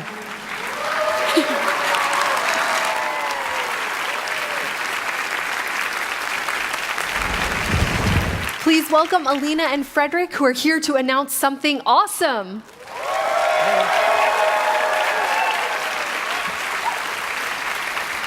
So what did you two do on the Minecraft team? Hi, I'm Alina. I'm the business manager for Realms on the Marketplace team. I'm Frederick, and I'm the program manager for Realms.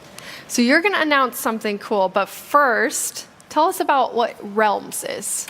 So Realms is a really good way to play with your friends. When you subscribe, you get a personal server right in the cloud, so it's always online and always accessible. And your friends will play for free with you, so you're the only one who have to subscribe. And how many people can play on a server? So we have 2 tiers, so you can either go for the 2-player tier or the 10-player tier. Awesome. And what are you going to tell us about today? Realms Plus. It's our new Ooh. subscription that combines Realms with Marketplace content. That is awesome. So what does that mean? Realms, which you just told us about, plus Marketplace content. So with Realms Plus, just like before, you will have access to your realm, 10-player realm, and all the cool features that come with it. But in addition, you will have the entire catalog of Marketplace content. Skins, worlds, mashups, resource packs.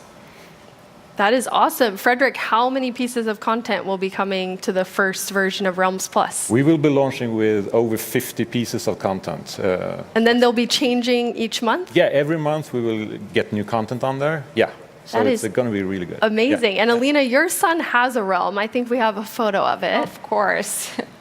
So what has he built here with his friends? Yes, this is his realm where he plays with his neighborhood and school friends.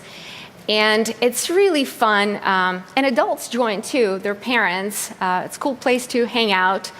And we really like to see, what kids do and how they show off their secret knowledge of Minecraft with all the strategies and tricks that they get from YouTube videos and reading the Minecraft books. Do I spy a very adorable Microsoft building in there? Yes, some people just like to go to work. I guess he does. I think we definitely have to say hi to your son then. So hello to Andrew. Hi, Andrew. Thanks for letting us show off your realm. We know he's watching at home, so thank you. So this sounds amazing. How do people start using it? How do they get Realms Plus?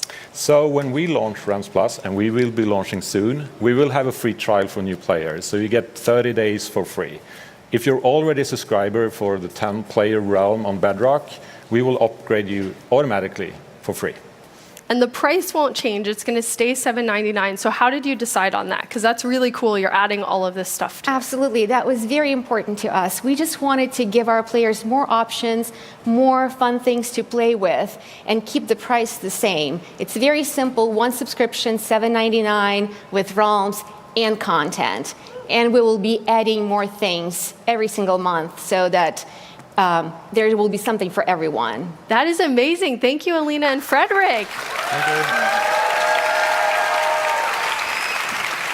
you. Let's look at a preview of some of the awesome content coming to Realms Plus.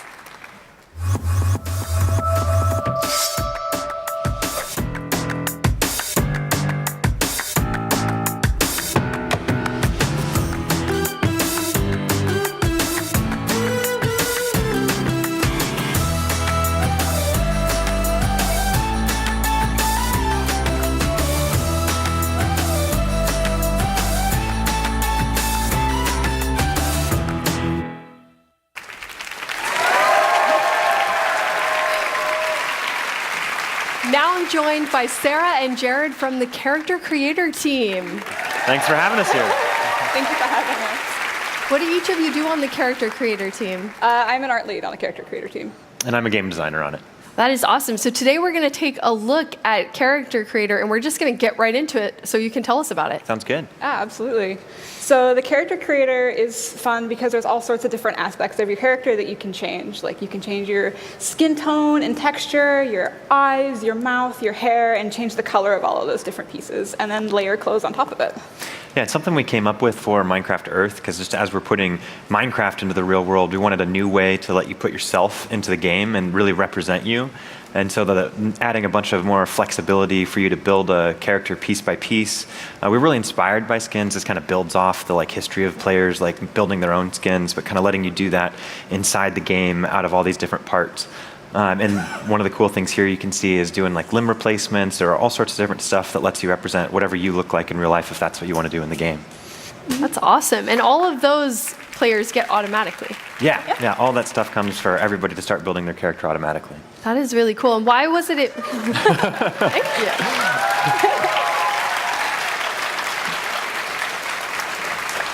Why was it important to you? You added things like prosthetics and all different skin tones and different body shapes. Why is that important to you? Well, because Minecraft players are from all walks of life, right?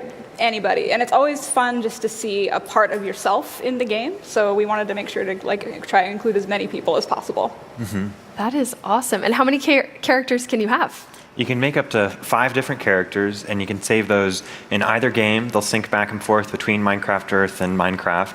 And we just wanted you to have that flexibility to build. Maybe one kind of look is what you use when you're farming and you're playing that role with your friends, or maybe when you're playing something competitive, PvP, you might want to be a little more intimidating and try and do something that really encompasses that. So there's all sorts of different clothing options to build off of that, and really trying to put some of the coolest ideas our art team has come up with are in there to show off what's possible with this. Mm-hmm. It's good to note though, it is just kind of cosmetic self-expression stuff. It doesn't actually change the way you play. Everything is just how you look. That's awesome. Yeah. And you said that this is inspired by Minecraft Earth. How does it fit into Minecraft Earth with a mob of me? Mm-hmm. Yeah, there's this cool little thing that when you're in Minecraft Earth, there's a mode called build mode, which lets you put a build plate here, in this case down on my desk, and then I can put a little representation of myself into the world I'm creating. Because maybe it just makes the world more alive if it's not just a static structure, but if I put a character in there and then I can watch him wander around, and it's just super delightful for me, especially when he wanders off the build plate and takes a look at my coffee mug or something sitting right next to it. So it's a tiny version of Jared, Yep. Tiny Agnes and Jens. Yep. Everyone can have their own now. So you're going to show us a few things that no one has seen, which one is achievements and how you get special things for achievements in the game. Yeah, this is something that'll come slightly after the launch of Character Creator, but we really want to let players show off what they've accomplished in Minecraft through what they wear. So in this case, you can earn a lumberjack shirt when you chop down a tree for the first time, or when you craft your first hoe, we'll give you a little toothpick wheat thing there. And then if you play the game a really long time, we'll give you a really long hair and beard that you can equip to your character to show that off. And then this is probably my favorite item that we're adding, is this fish globe that covers your head that you get if you build a conduit in survival mode. So all these things, we'll have stuff in Minecraft Earth and Minecraft that you can earn through challenges and achievements. Awesome.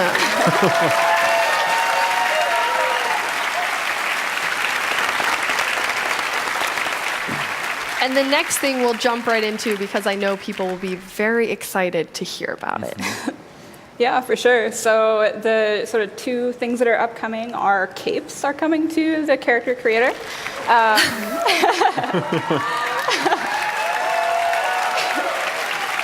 Very excited about that. And emotes. So you'll be able to dance and wave and have a cape in the character creator, and also if you have any custom skins or skins that you've loved for a really long time and are very attached to, it will all work with that. Mm-hmm.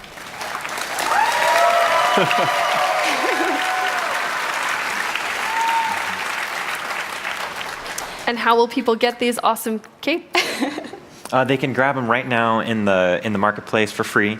There's one available for everybody if you want to go get it. Right now, it just attaches to the skins that come with the pack that you get. But when Character Creator launches, you'll be able to attach it to any one of the skins you've used in the past, or a new character you build with Character Creator. Awesome.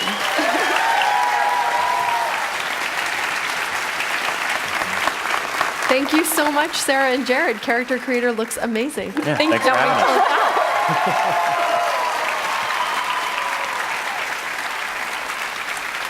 us. Last year, we premiered our Meet a Minecrafter series running on our YouTube channel.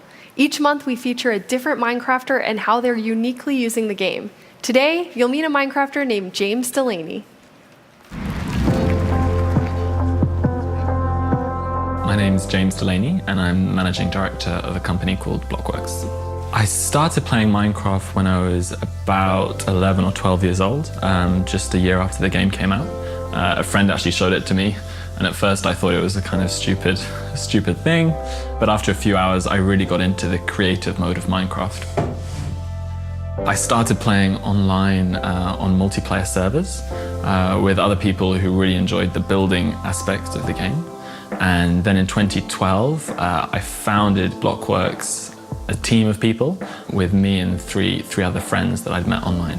So at Blockworks, we work on two main areas, the Minecraft marketplace, as well as engagement and educational projects. Those projects, we build worlds for schools, museums, galleries, but also a lot of work with non-profits, charities, and educational institutions. So we have about 30 members who all work from home from about 20 different countries, but we all connect to the same Minecraft server. So we're all working in this virtual office together in the same digital space. So someone builds something in one area of the world, and the other people are watching that and then react and respond to that in what they build. For my final year thesis at university, I looked at democracy and video games specifically, with a big chapter on Minecraft and urban design and how Minecraft could help cities and help communities take part in the planning process, which led me to join the board of Block by Block in 2019. Part of the reason Block by Block uses Minecraft is because it's a very democratic tool, and rather than an architect or a city official telling people what a design can be, anyone can use Minecraft to explain and visualize their own ideas in a fully democratic environment. So buildings like this cathedral here in Siena didn't have just one architect and one person with an idea, but were built by a group of master craftsmen, each improvising the design as they were building it. And Minecraft is in some ways similar because you don't have one plan that everyone follows, but you have multiple people, multiple crafters building in the same world, using their experience and responding to each other at the same time. And maybe this is something that architecture and design today can learn from Minecraft.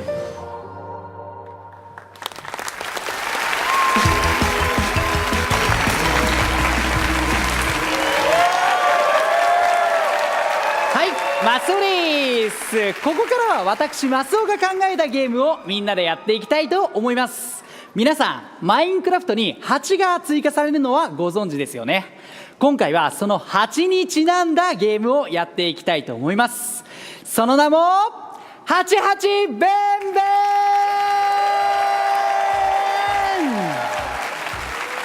ではルールをご紹介していきたいと思います。皆さん、こちらに花畑が見えますよね。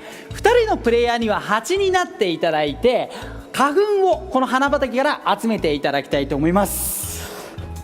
こんな感じでいい香り。ではちょっとインタビューしていきましょう。 How are you feeling? I'm hanging in there. It's good? It's good. Are you scared? A little bit, yeah. じゃあ準備がで、ここをブーンと飛んで花粉を集めてもらって、こちらの2人のプレイヤーに渡していただきます。こちらの2人のプレイヤーは花粉をどんどんここに入れていけばいいっていうすごく簡単なゲームです。 Did you get it? Yeah. Are you ready? Yeah, そうでは準備ができたところで行ってみましょう。 Are you ready? Yes. Are you ready? Yes. Go! で、この花粉を集めてもらいます。おー、すごいすごいすごいすごいすごいさ。すごい。うまく集めてる。うまいうまい、ナイス。わあ、難しい難しい。いや、すごいすごい。Get it a good job. いや、ただね、Let's go back! Oh, Mariel. いや正直ね今やってもらったんですけどちょっと簡単すぎるんでもう少し難しいバージョンでやっていただきましょうか。Are you ready? Yep. Are you ready? Yes. Go! 難しい。あうまい。いける。Nice game job. Yes, It's all. Yep, they're moving out. 素晴らしいたくさん集めていただきました。So please come. Lives there because that's where she went to. Yeah, you are awesome. まあ今ねこうやってねたくさん集めてもらったんですけど、マインクラフトってみんなで協力してやるゲームじゃないですか。だからもう勝者とかどうでもいいや。ということでマイコンライブはですねまだまだ続きますので、ぜひ皆さん最後までご視聴ください。ということで以上マスオの88ブンブンでした。ブンブン。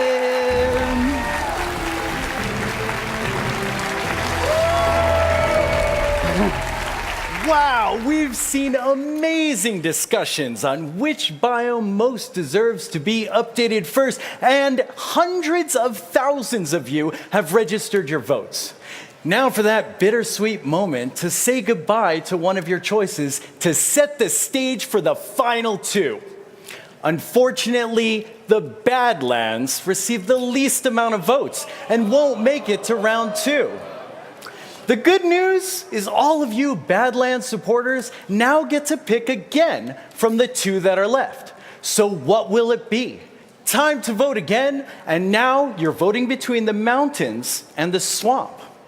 In the first round, the mountains had the majority of the votes, just by a bit. But will it still hold its lead and become the next biome to be updated in Minecraft? You get to decide, so make sure to go to Twitter, make sure you're logged in, and click on that new poll that was just posted to the Minecraft account. This is exciting, folks. Make your mark on the future of Minecraft. So while you're figuring out your final choice for this year's biome vote, let's talk about your favorite game that you haven't even played yet, Minecraft Dungeons. Joining me is David Niesagen, the executive producer of Minecraft Dungeons. Hi, David. Hello, Boo. Welcome to the show. Thank you very much. Why don't you tell our community all about this new game? So, I will. Minecraft Dungeons is a brand new game developed by a dedicated team of about 20 people in Mojang in Stockholm. It's a passion project. It's an action-adventure game inspired by classic dungeon crawlers. It focuses on combat and adventure. So Minecraft Dungeons has a very different gameplay than the Minecraft we all know and love. The players, they're on a mission to defeat the evil Arch-Illager. They will explore the game world and search for treasure, fight familiar and brand new mobs, and collect cool loot to help them on their adventures.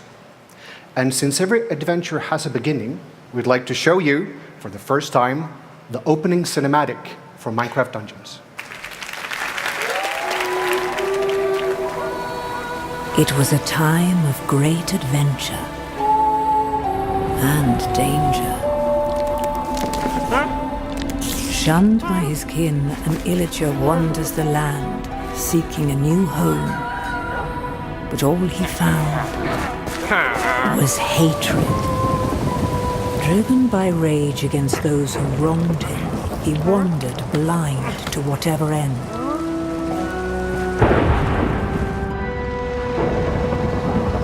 Until at long last, the Illager found something that would change him forever. The Orb of Dominance.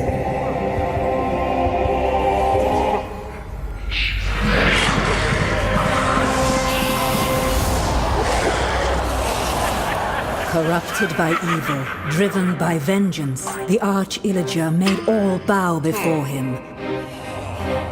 And if they did not bow, they would fall.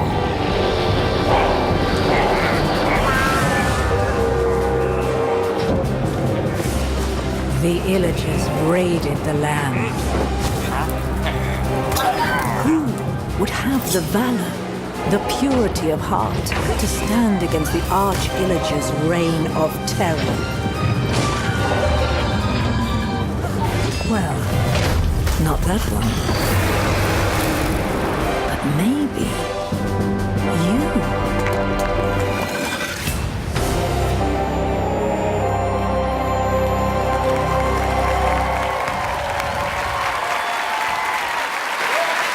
That was amazing. Yeah, it was pretty cool, right? So now we know why the players are on their adventures. Now, the game is designed to be fun to play together with your friends, and we'd like to show you just that. You all know Masuo, and we also have the game director from Minecraft Dungeons, Måns Olsson, here on the couch. And they will show you how to play Minecraft Dungeons in couch co-op. So what are we seeing here? Yes, so this is actually the first time we show this. This is a brand new level. It's called Creeper Woods, obviously a forest area. I haven't even seen any creepers yet. No, they're further down the line, right? So you see some other mobs here that you should recognize from your Minecraft. You have zombies, you have skeletons, you have all sorts of interesting things. I like that it's just like Minecraft, but different. The gameplay is different, but everything looks familiar. All the behaviors of the mobs are like you would expect them to. There shouldn't be any strange surprises. You should know and understand how things work. But visually, it's quite surprising. There's all these things going on. Yeah, you see those lightning bolts that come from there? That's actually one of the players that have an enchanted sword that does a thundering enchantment. Sometimes you get that lightning strike. What's that llama with the arrow in its head? Oh, that's a nice TNT explosion. Yeah, the llama that's there, that can be summoned by one of the artifacts in the game. You see in the lower right and the lower left, there's like this little hotbar, and to the right you see a yellow symbol. That's the wonderful wheat. Using that summons the llama, and the llama helps you in battle. It spits at enemies. There's even some larger mobs here.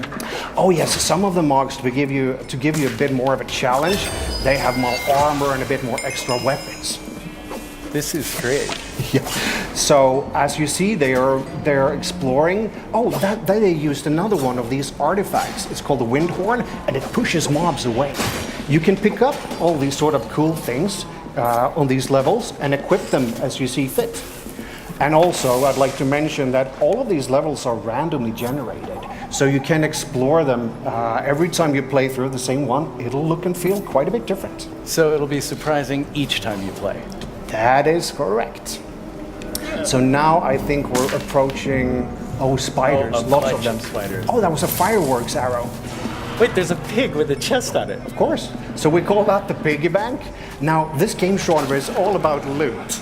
So if you manage to find one of those and get some help from it, oh wow. Yeah, it drops lots of cool loot. And that you can equip just as you see fit. Now, Måns and Masuo are actually coming up to a rather difficult part, so let's get them some expert help. So, let's welcome Marielle. Yeah. So you can hot join this game at any time, and you can play up to 4 players together. The game scales its difficulty depending on how many players you have. So let's see how they do. Yeah, so when you join, immediately difficulty scales up. Yeah. What if you leave? Scales down. Okay. So if you need to go head off to the bathroom, yeah, you can do that. So up to the upper right corner, you see the objective, what the players are supposed to do. Now they're supposed to free the villagers. They just saved 1 out of 5, and so there's 4 more to discover and save. And as you see, there are more mobs now. Oh, that's going to be a tricky TNT. Oh, someone was knocked down. I love the huge effects of some of these things. Oh, what is that? Oh, that's a healing totem.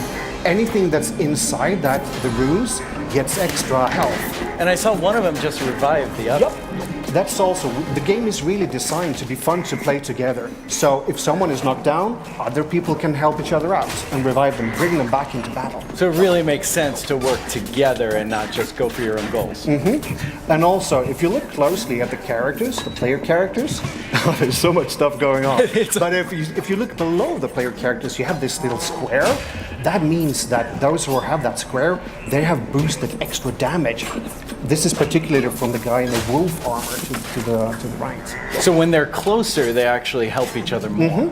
And what does the wolf armor do? It actually boosts damage for everybody who's nearby, and there are many different armors that does different things. Oh, just one more villager to save. I wonder where they'll find it. Oh, it's nice that they've cleared the mobs out of this section. Oh, there you see. You have a little guidance to tell you where it is. Oh, okay. Cool. Well done.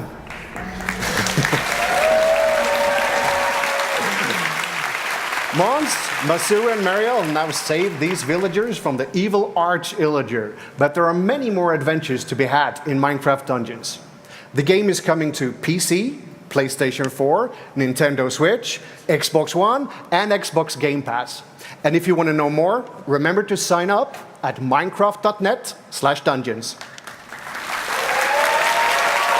Well, that's all the time we have with David for now. Don't forget to go and register your biome vote on Twitter. This is your last chance to help choose what biome will be updated next in Minecraft. But let's change subjects really quickly. One of the things that makes us the most proud to work on Minecraft is how the game is inspiring and helping to build a better world. In 2012, we started a partnership with UN Habitat called Block by Block. Minecraft is challenging the status quo around the world with this incredible initiative.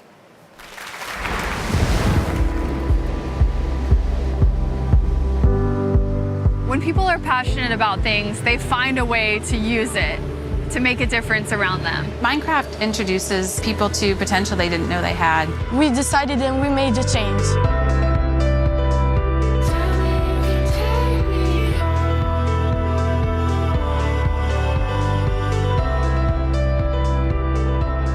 Block by Block is a joint program between Mojang and UN Habitat that uses Minecraft the video game to empower people who don't typically have a voice in the conversations about their community to help shape the city around them. In many parts of the world, youth make up a really significant part of the population. And if we're not finding ways to speak to them using a language that they can understand, their voices are completely left out of the conversation about how urban areas should be improved. Most of the youngsters here in Kenya, they don't have the place to expose what they are thinking. The people who know the best what a certain part of the city needs are the ones who actually live there. Projects can range from anything from a park that's used by all ages, day and night, to a route that school children use to walk to and from school every day. We build the physical area itself within Minecraft, and participants are able to go into the game and use the normal game controls to redesign the area one block at a time. Anyone can be urban planner and architect while working in this block by block workshop. It was very fun because you felt like to be able to help the city while just playing. I came up with a skate park idea and some trees surrounding the park. After the designs are completed, the participants themselves present them to all the local stakeholders in the community, and elements from each design can be chosen to complete the final model.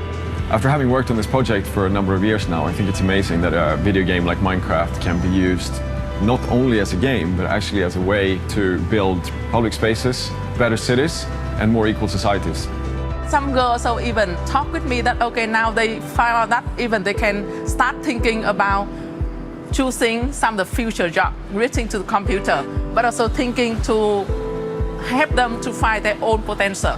After the final model is completed, it's sent to architects who draw up the final architectural plans, and then we fund the construction of the site. To me, it's so exciting that in this program, you're able to see how Minecraft can tangibly make a difference in the world, that the people in the workshops are able to give their input and literally change the neighborhoods that they live in. Something that I worked on is being made in real life. Hey friends, I made this. As I always say, you change Dandora, you change Nairobi, you change Kenya, you change Africa, you change the entire world. It all starts here. With Block by Block, we're using the creative building game Minecraft to empower people to create their world around them.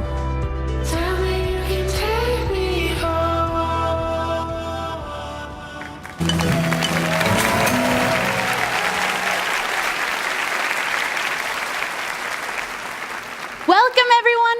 It's time for another Minecraft First, the Triathlon Relay. The co-hosts will be going up against Team Mojang in a game of skill, knowledge, and endurance. You're going to be running, which is why I'm not playing. We'll be featuring 3 different versions of Minecraft, starting with Minecraft Earth, moving to Minecraft Dungeons, and finishing with good old Minecraft. Huge thanks to Everbloom, who created the race map that we'll be playing today. Our teams will take it in turns to see who can be the quickest over all 3, and there may be a few surprises along the way. Let's meet our teams. Here we have Team Co-host. Hello. And Team Mojang.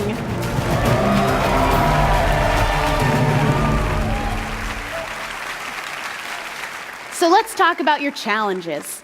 Minecraft Earth will be a build battle, Minecraft Dungeons will be a mini level run, and Minecraft will be a race challenge. The aim of each game should be obvious, but I'll be here to help you out if you get stuck. Are you ready, co-hosts? Yes. Please line up. All right. For the build battle, you'll be building a creeper head. Are you ready? Yeah. Go.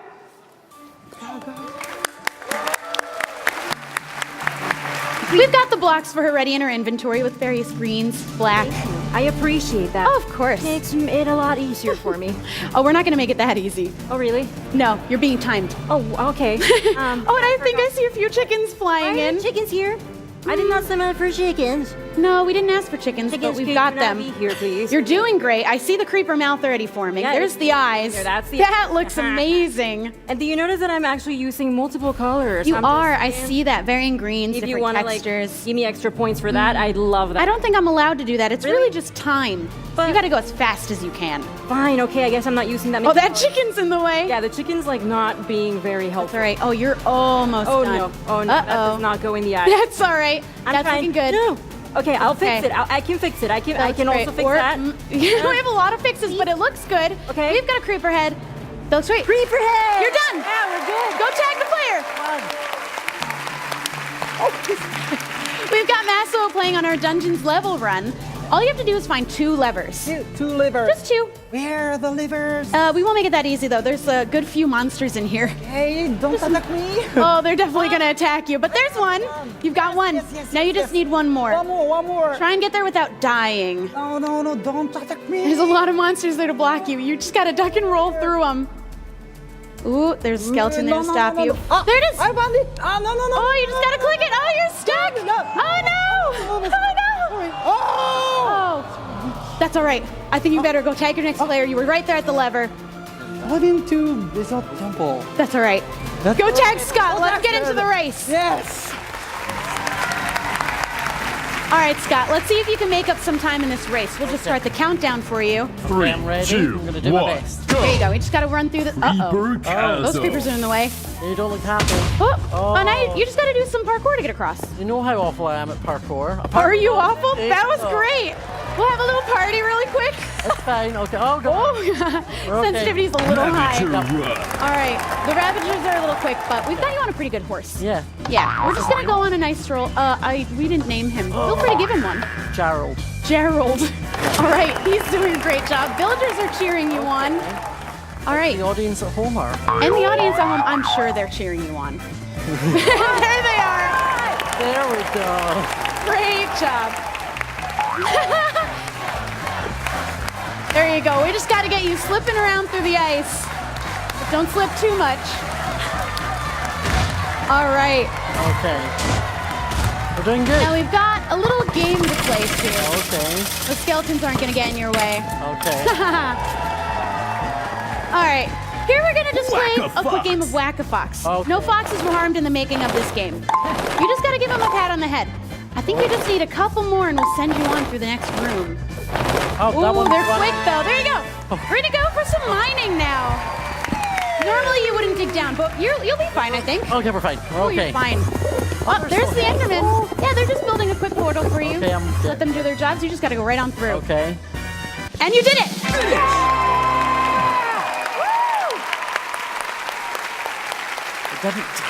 Great job, but I can't tell you how well you did just yet. Now it's Team Mojang's turn. Are you guys ready? Yeah. Yes. Okay. Again, you'll be building a creeper head for the build battle. Ready? Go. We've got the same inventory, same setup. Just gotta build it as quick as you can. Because this is all about time. 2, 3, 4, 5. Oh, I see some chickens coming in. Oh. Hopefully they don't get in the way. 4, 5, 6, 7. Ooh, we're counting. Oh yeah, I know this is how to gonna make be a accurate. creeper. These are the experts after all. Right, you make the frame first. Very good technique. Now, Zombies aren't supposed to be there. Yeah, don't get in my way, man. I got a job to do. They're bumping into each other. They're fine. Great. Okay, as long as All they right. We see the mouth. stay That off was my mouth. great. Oh, there's a mistake. We'll That's all fix right. that. Okay. Now we're gonna get some eyes. Okay. We're filling in the face, and all you got to do is fill in the rest with green. That's right. Yeah, smart. I went for a single color as a simple creeper. That's smart because we're all about time right now. This Exactly. is a race. All right, so we're just filling in the gaps. right between. Oh, no! what did you do? Oh no! That We weren't was supposed to be real creepers in this segment. That was so mean, Torbe. All right, let's see if we can recover a little bit. I will rebuild. We will rebuild. Thank you. It'll happen. That's Well, fine. maybe. The chickens aren't going to help it much, are they? The chickens aren't helping the creepers, zombies, but you're doing great. You are almost there. Thank you, audience. There you go. One more. You're done. All right. We've got the same level run for you. You just have to find 2 levers. Easy. And try not to die. Yeah. Preferably. Yeah, that'll be fine. It'll be fine. Yeah. Let's see how you handle all these mobs. Ooh, Oh no. We don't like TNT here. That was great. All right, there's your first lever. Now you just got to find the last one. Yeah, should be easy. It should be easy. There's not that many Corner here monsters. somewhere, I'm sure. Somewhere around the corner. Ooh, these are cool powers. There it is. Come on. There it is. You Yeah. just got to get through. Oh, you got it. Woo! Yeah. All right.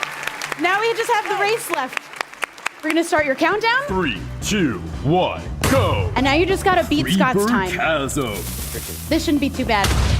We've had some bad experiences with creepers so far. Oh, great job. We just do a little party really quick and we move on. Ravager run. Now, if only we gave you a Ravager, right? Yeah, wait. But they're just a little bit too fast. Okay. We're just going to go on a nice breeze, nice walk, bounce you around just a little bit. There we go.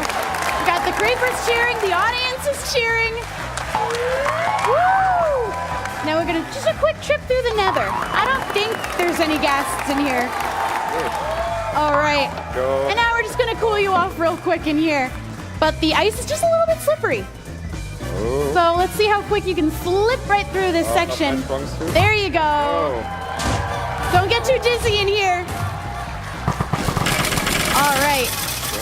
Skeletons taken care of. Now we're going to play Whack-A-Fox. Let's see if you can get 5 foxes as quick as you can. Not the chicken. And not the chickens. We don't want to punch the chickens. Oh, they're quick. Where are they? You got to be faster than a fox. Oh, they're popping in and out really fast. Can't find the... There's one. There you go. Another one. All right, I think just... There you go. Now we're going to go mining. It's safe enough to dig down in this. Woo! Now we're just going to have the portal built really quick. Friendly Enderman taking care of it. Now you just got to get through. You did it!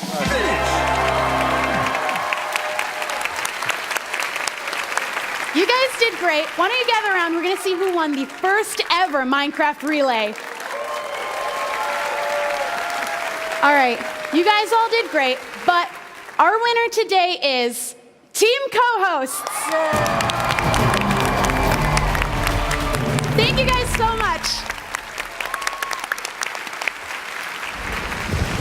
Since 2011, MINECON has been the time of year that we come together to celebrate the past, present, and perhaps most excitingly, the future of Minecraft.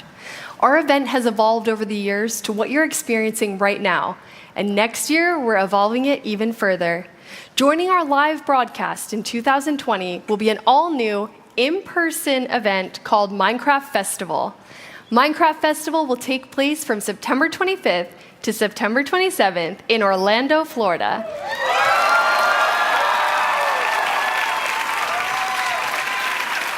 I'm pretty excited as a Floridian.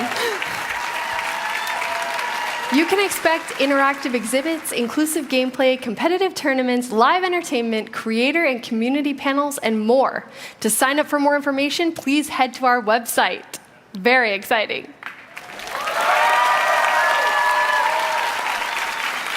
And now, please welcome to the stage Agnes and Jens.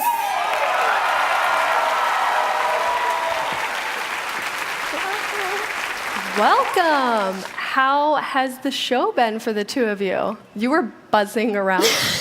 Yes, no, it's been super fun. Yeah, really amazing. Yeah, it's been fantastic. Great show. It was very cool to see the Dungeons premiere. Yeah, absolutely. It's so fun. And I love the opening cinematic. It's so cool. It's beautiful. So Jens, how does it feel when we have 2 new games coming out?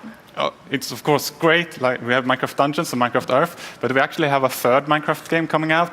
It's a board game called Minecraft Builders and Biomes. Builders and Biomes. Yes. What? Very exciting. Yeah, there might be a hint at Builders and Biomes somewhere for people to see. So you're going to tell us about an update, the next big update. But before that, I want to know how you got into gaming. Agnes? Oh, yeah, so I have played games and loved games as long as I can remember. And I used to draw games before I could program. I actually learned programming much later, so I just draw my own games. Yeah, and then one day I thankfully made it into gaming and work on games, and it's so fun. We have a photo of the original Tiny Agnes here. I love that you're playing on a computer. You also have a baby bottle. So those, you have really been playing since you were very small. Yes, I mean, I think I should be old enough to drink from something else there, though. But I probably was quite stubborn. Like, I want my bottle. Were you coding at this point, or was that, you said much later? Yeah, no coding yet, only playing. And Jens, how was game development? How did you get your start? Yeah, it's a very similar story. Like, I loved games, and I made levels on paper and added enemies. And when a friend showed me a shoot-'em-up construction kit on the C64, that's when I realized, oh, you can make games. And I've been doing that since then, more or less. And of course, we have a photo of adorable tiny Jens there on the left playing a Game & Watch. Yes. You look the same. Without the more beardy. So you're going to tell us about the next update. Yes, but first. Okay, but first. A part of the next update, we want to show you a block that is not completely related to the theme of the update, but still it's really cool. So here is the target block. Target block.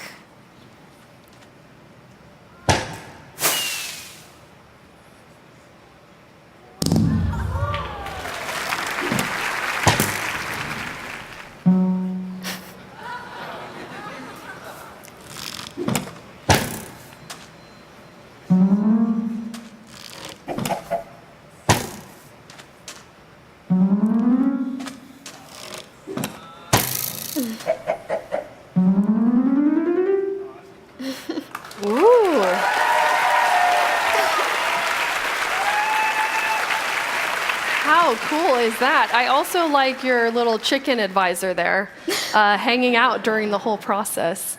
Tell us about the target block. Yes, so you can shoot arrows at the target block, and it will emit a redstone signal. And the closer the arrow hits the bullseye, the bigger the signal will be. How do you see players using this? Well, make mini games and various contraptions, of course, and maybe also create new hidden entrances to their bases. That would be cool. Yes. That would be amazing. So you said this is part of the next update, which is... Yeah, we're super excited to finally have a Nether update. Ooh, the Nether update.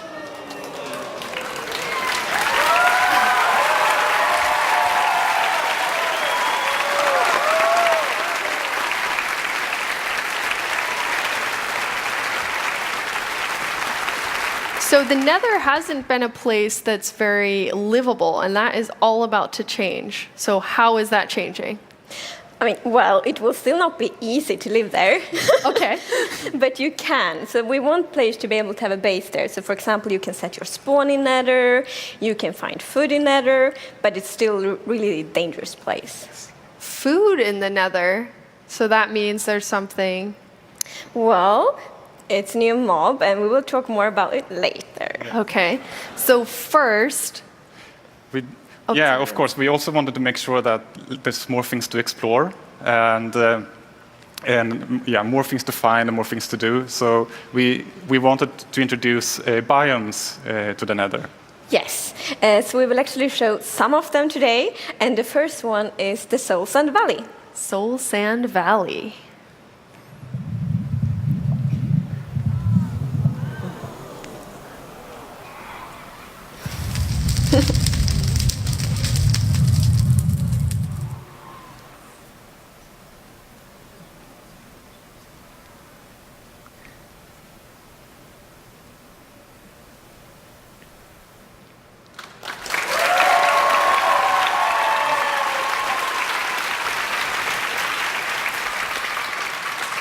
You're right, not sure I would want to live there. Well, depends on what you prefer. So what's happening in Soul Sand Valley? It looks incredible. Yeah, so I would say this is a scary biome. It's quite barren, and it has this blue fog and the blue fire, which is a new block. Or actually, if you place fire on a soul sand, it will now turn blue. And it's also like the stalactites and visible fossils. And you'll be able to take the soul sand block, and that will work in any of the dimensions. Absolutely. That is very cool. I bet people will do really amazing things with blue flames. Mm-hmm. You did say biomes, so we have another biome to look at. What biome is that? It's the Netherward Forest.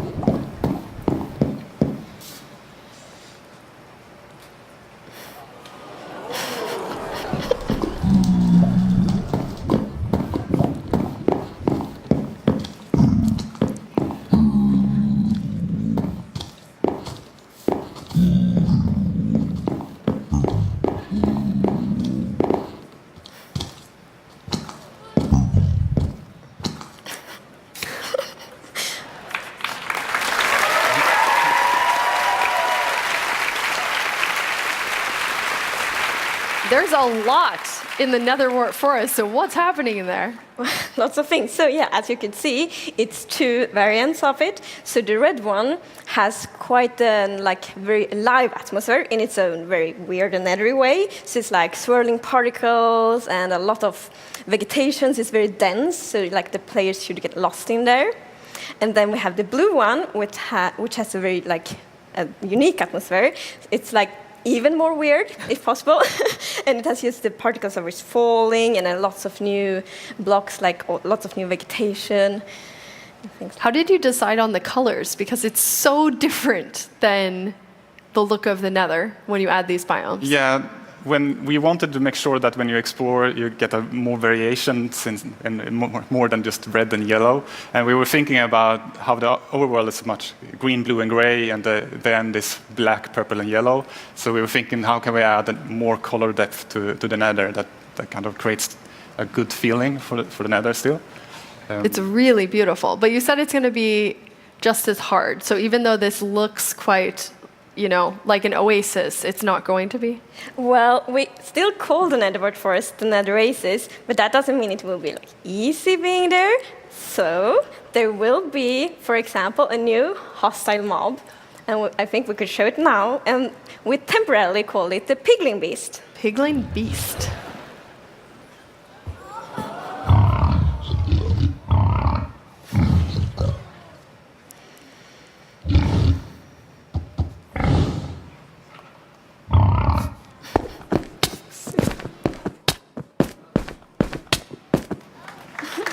Ooh.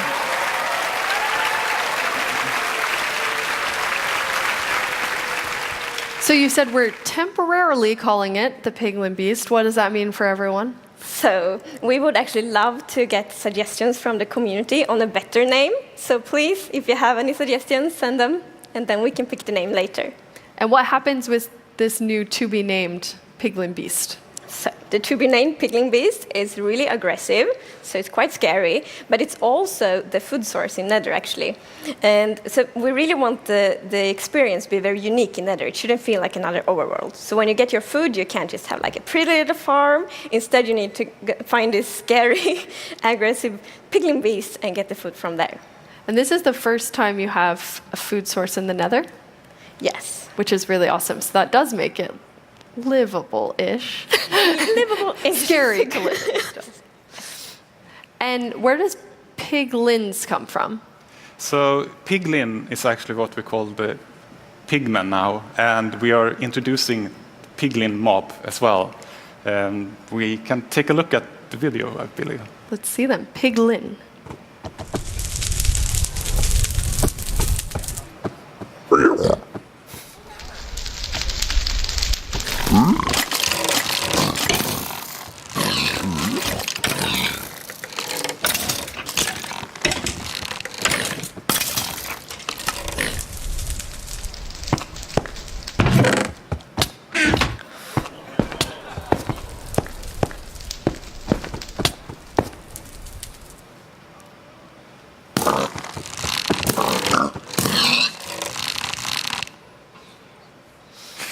Ooh.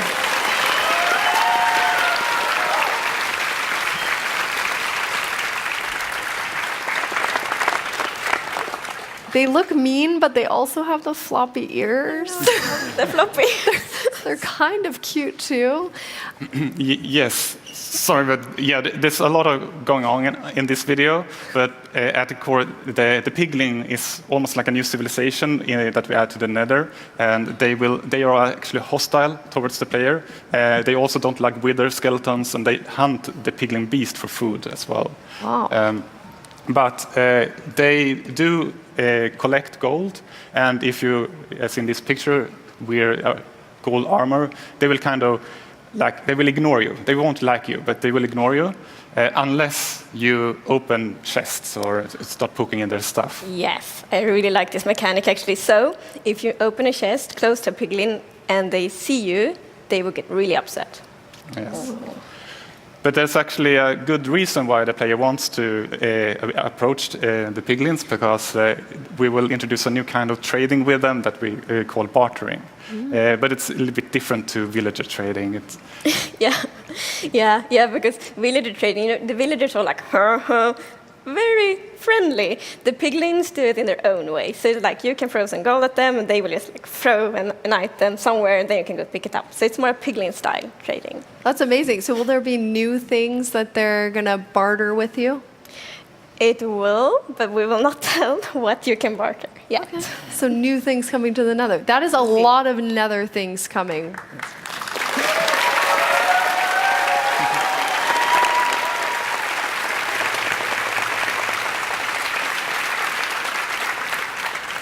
Any particular favorites in this update for either of you?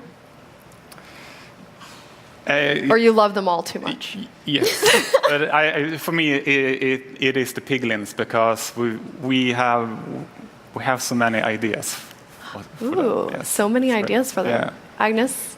I think for me it's the biomes, because, well, it will be so interesting to explore, but of course biomes also add so many new resources and so many new atmospheres. So yeah, I'm very excited for the biomes. Amazing. Speaking of biomes, we have a vote going on that we now have a winner for. Prediction. That's exciting. Predictions on the winner. It's either swamp or mountains. Which do you think will take it? Well, I will guess swamp. Okay. Yeah. Jens? Well, snow is snowier. So you're guessing mountains? Mountains, yeah. Maybe we should find out. Is our correspondent somewhere close? Yeah, okay, there you are. Hello!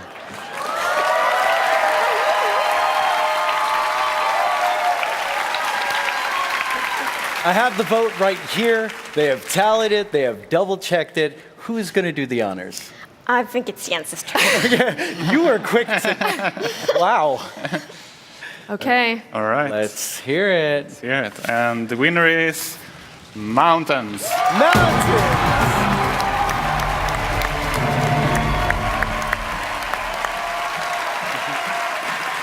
That is amazing.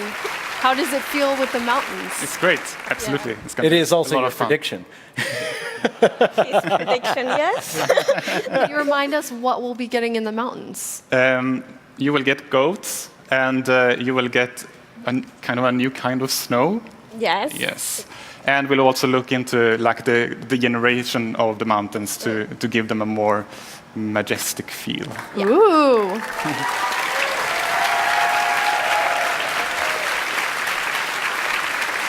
Jens and Agnes, you have given us a ton to look forward to. Thank you so much. Thank you.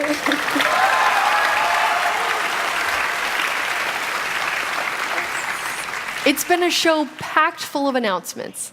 And to answer some of the questions that have been coming in live during the show, stay tuned for a developer panel that begins right after this. But first, let's take a quick look at what's happened over the course of this show with so many updates.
Minecraft wouldn't be what it is today without all of you.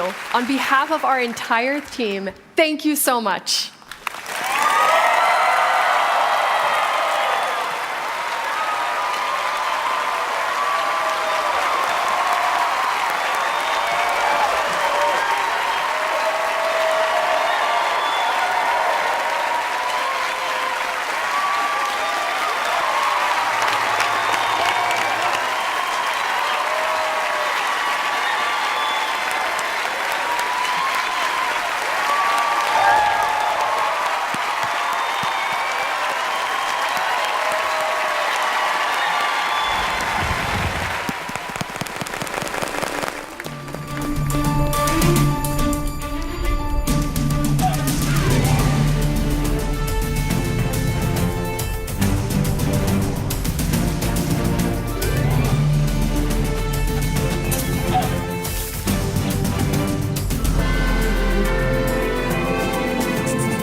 Wow, what an excellent show! We got them hot off the stage. Welcome back and settle in because we've got plenty more to talk about.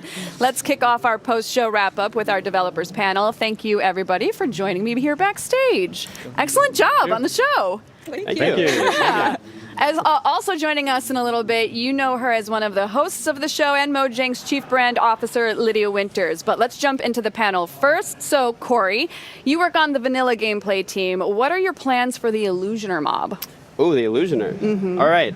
So the Illusioner has been in the game for quite a while, but it hasn't actually, at least in Java Edition, but it hasn't actually been part of the core game. It's just been there kind of hiding. So I really want to add the Illusioner to the game. We've been wanting to add it for a while, but we didn't have the technical capabilities originally. So we've been working on building up those capabilities so that we can add it in. And I really, really want to see them enter raids. I think they would be perfect for raids. I think they would be a great addition to those, and planning that soon, hopefully. Awesome. All right, so next up is Jason. Jason, you're on the platform team for Bedrock. When will complete parity happen? So for every update, we want to actually have each update come out at the same time for both versions, for all the updates moving forward. There's obviously a back catalog of parity differences. We are working through those as quick as possible. But realistically, we'll probably never have full parity because there are different technical, they're just a different technical platform that each one is on, and there's different design considerations as well. So like on Bedrock, we have to make sure that touch and controller work really well. And sometimes we have to tweak gameplay as a result of that to get everything to feel as good as it possibly can. But we want to make sure at least spiritually the games, both platforms feel like the same game. And when, if ever, will we be seeing penguins? Because I saw your, that was super cute. Hopefully soon, but we have to convince some people. All right, well, if you need any help, I don't know, maybe I can blow up Twitter or something. We did get the brown mushroom in last year. Yes, we did. All right, well, our next question is about the character creator, and we have Sarah here. Sarah, will there be additional free options in character creator in the future besides what's in the beta right now? Yeah, absolutely. So kind of as what Jared had spoken to earlier, there's stuff you can get through achievements, but then in additional to that, there's going to be more free stuff that people will be able to get over time. Nice. All right. So now let's go to a question about Minecraft Earth, and we have the game director Torfi here to answer. Torfi, is there a limit to the number of people who can participate in an adventure?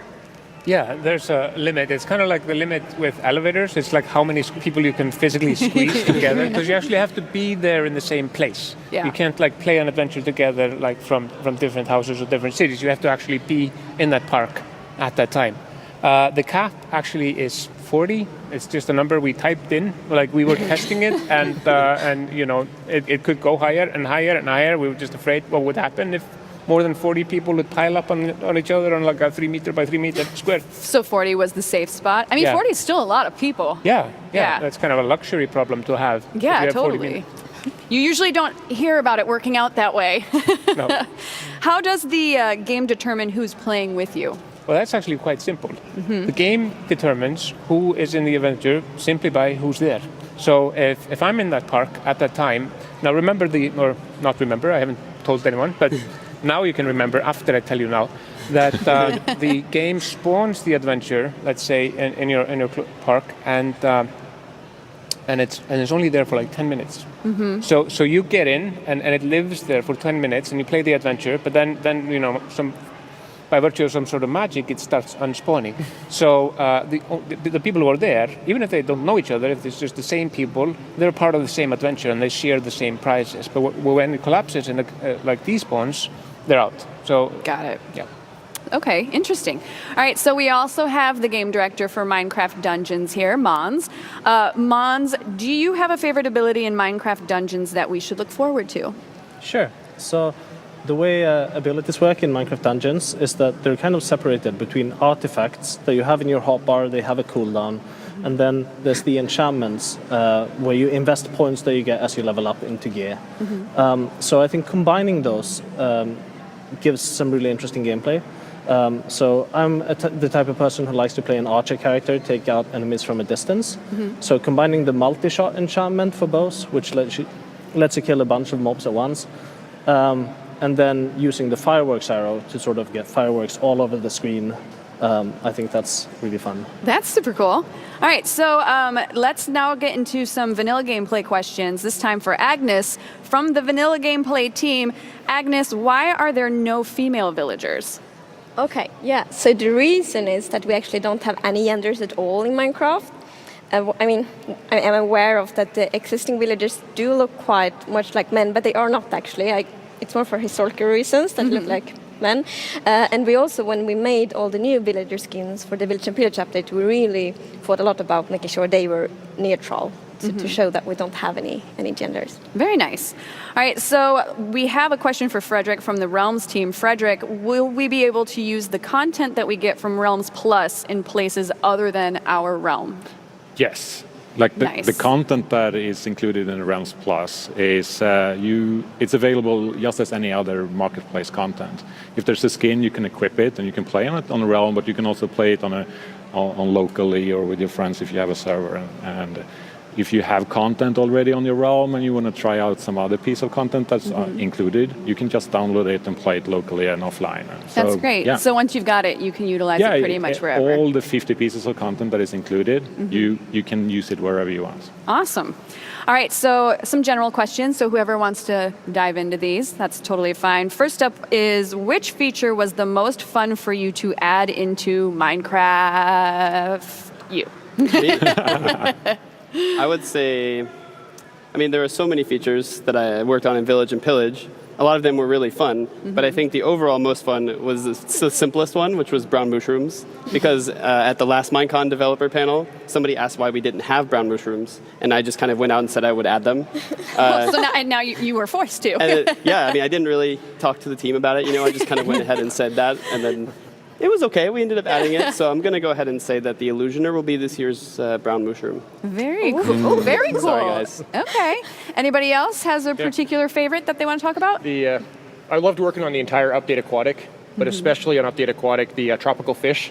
So it's kind of funny, because initially we were like, we're just going to put a clownfish in there, and it was working on the coral, and I'm like, corals have way more color variations than this and stuff like that. And I was like, hey, what if we made 16 colors of fish? And then I'm like, well, what if we had 2 shapes? What if we had 16 colors of stripes? What if we had this? And then we had 3,500 different patterns of fish or something. So kind of grew up, but it was so much fun to do that. And I love seeing that, how it turned out in the reefs as a result. Personal question off the top of my head, just because I'm curious about this, but there's so many options in order to build things and be creative in Minecraft. Do you ever find yourself having to pull back? And then if so, how do you make those decisions? Yeah, so just the easy one off the top of my head, y'all. That's how good I am. Anybody want to go for that, or did I scare you all? When you're working on, I work on vanilla Minecraft. So when you're thinking of features for vanilla Minecraft, you could go as, you kind of think big and then you shrink it down to what will actually fit in vanilla. Because you could go super crazy and think about the craziest, funnest thing possible. Yeah. But that might not fit in the game. It might not work for all player types, and you kind of have to shrink it down. That happens for almost every feature, actually. Really? Okay. Yeah. All right, so it's always a bit of a give and take. Definitely. The key thing is making sure we get all the features that do make it in to be as polished as possible. We could put twice as many things in there, but they're not going to have the polish that we have otherwise. Yeah. So by keeping the updates tight, we can make everything be amazing. Yeah, and I would also say that it's also important that that whatever you put in there doesn't have just one function. You generally, if you add the block or you add them up, they should have multiple functions and be connected to multiple systems. We have this new chicken in Minecraft called the Clockshroom, and the Clockshroom actually loves to hide in the darkness and lays mushrooms. And it was actually a problem when we were testing it. I don't blame it. I put a bunch of them on a build plate, and I was turned back, and I looked back, and they were all gone. We thought it was a bug, and we started debugging it. But we realized later they had found a small crack in the ground, a little tunnel into the ground, and I started digging, and they were all hiding in a little hole. Because they're ashamed that they're laying mushrooms. I think to Tofi's point as well.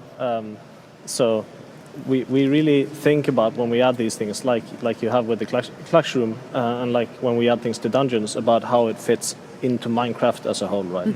So we have loads and loads of ideas, obviously, and they all go into sort of a phase of pruning, and then we take the things that feel like they really belong in the game, and then we add those. Very cool. Agnes, did you want to finish your thought? And then the next question actually is for you too. Okay, no, sure, but I can finish this one. No, so, yes, related to this, we work a lot, very iterative and with prototypes, and to make sure that it's actually fun in-game. So we make sure to implement all the things very early, so we can test in-game and then decide based on how it feels in-game, what should stay in the update and what should be removed. And it's also not a failure if we, for example, remove a prototype. That's part of the process to make sure that we really have fun things that we deliver. All right, well, so the next question for you actually is a Twitter question, and it is, will you update all 3 biomes eventually, but first the one that got voted, or only the one that got voted?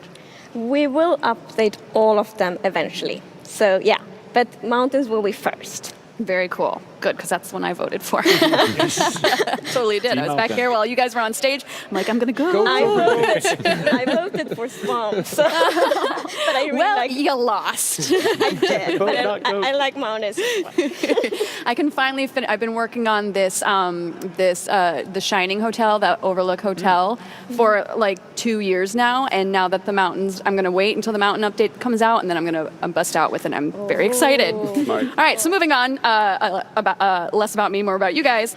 This is to everybody as well. What is the funniest bug that you've ever encountered? Kind of going off of what you were saying about the collection rooms. There was one in the character creator for a while where, like, when you loaded up the game, for whatever reason, they would blink and then it would get faster and faster and faster and faster, just like constantly blinking. It was the most like, oh my god, they're possessed now. It was frightening. That sounds amazing. You should have left that in. I know, right? It's definitely a feature, especially in like a lineup of 5, like on the carousel. Yeah. It was so bizarre. That's super creepy. I love it.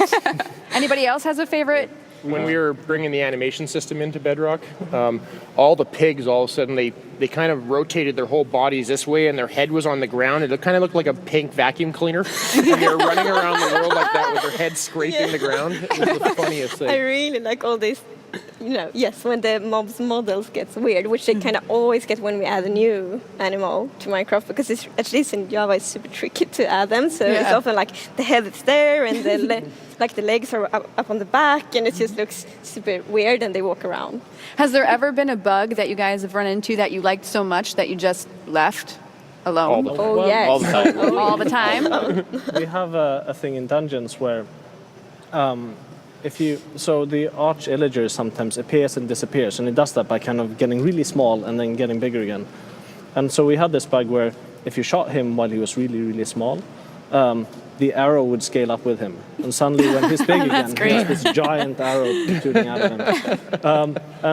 And now in the game we have an enchantment called Growing, so if you shoot, the arrow kind of gets a little bit bigger. Oh, that's cool. Oh, good problem solving. All right, so this one is for everyone, and it also is from Twitter. What are your favorite mobs? Ooh, okay, I actually, might be a weird answer, but I really like sheep. That's totally that's fine. Yeah. And I like, when I play myself, I think, well, maybe except horses, sheep are the mobs I have most, like in my big town I'm building, and I'm using a lot of, color their wool, so I can build funny, colorful buildings with it. Is that what attracts you to the sheep as the mob? Like, what is it about the sheep that you like? Well, I mean, they are cute, but yes, it's the wool and that you can color it. Mm-hmm. I really like that. Yeah. Very cool. Anybody else has a There's one fave? that I think is amazing, which is part of the new mobs from Minecraft Earth, and it's unannounced, so I'm not going to talk about it. Come on, you can't do that. Maybe that's the next poll for next Redstone. year is which mob do you think was Torfy's favorite? For next year. We've got it figured out. All right, so here's a good one. Where do you guys see Minecraft going in the next 10 years? So we want to continue update Minecraft for many years, much more than just 10 years. So I think we will continue probably to have these major updates. 2 updates here approximately, and then just continue. And then of course we need to make sure to always keep Minecraft Minecrafty, and that's something we think a lot about. Yeah. As soon as we add anything or just fix a bug, we always need to think so we don't break the magic of Minecraft. No, I think that's brilliant. We were actually talking yesterday about how at this point Minecraft is pretty iconic. So I feel like it's it's here to stay and it's always going to remain relevant. Does anybody else have any specific things that they think are gonna Minecraft in 10 years? I mean, you're in a unique position because you've got dungeons, and that's a whole different ballgame of sorts. So from our perspective, I'm excited about all the new games coming out. Both Earth and Dungeons, I think, are exciting, and I'm looking forward to that happening. But I'm also looking forward to updating Dungeons over time. So we'll launch it, but then we'll keep updating it as we go, just like we do with regular Minecraft. Not to put you in the hot seat, but what's the pressure been like knowing that you're taking such a beloved game and kind of shifting gears with it in a different direction? You're like, it's been the worst. Yeah, it's certainly a little spooky, and it's something that we think about a lot as we make it.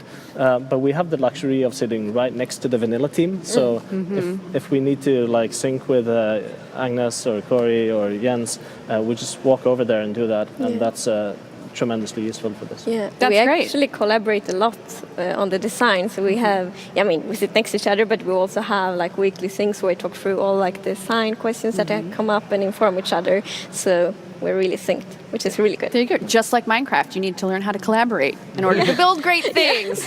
Oh my gosh, hired me for your PR. All right, so Torfi, this one's from Twitter. Okay. What will Minecraft Earth be like for those in rural areas compared to those in cities and suburbs? Well, that's a good question. So Minecraft Earth has, these features that we looked at, the adventures and the build mode. But in order to go out and find the adventures and to collect blocks, you have to walk, basically use your feet.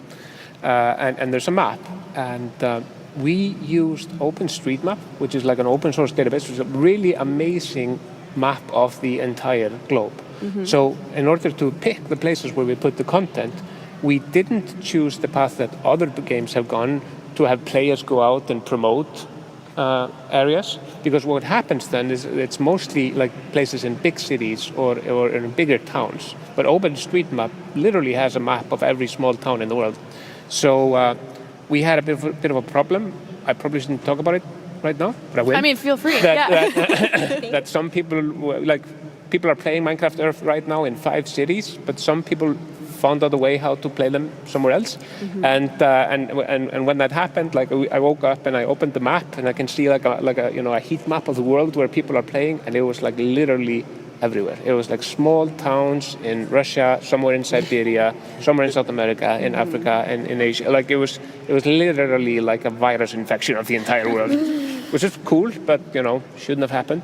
The point I'm saying is it should be everywhere where people live. So not in some random hill in the middle of the Sahara, maybe not, but where people live and where's the map, there should be Minecraft Earth. Very cool.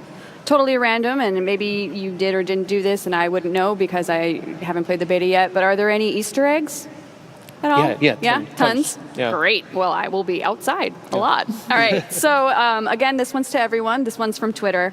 Actually, you know what? I'm taking that back. I want to move on to a different one. Corey, what things are important to consider when brainstorming ideas to suggest to developers or make into a vanilla-style mod?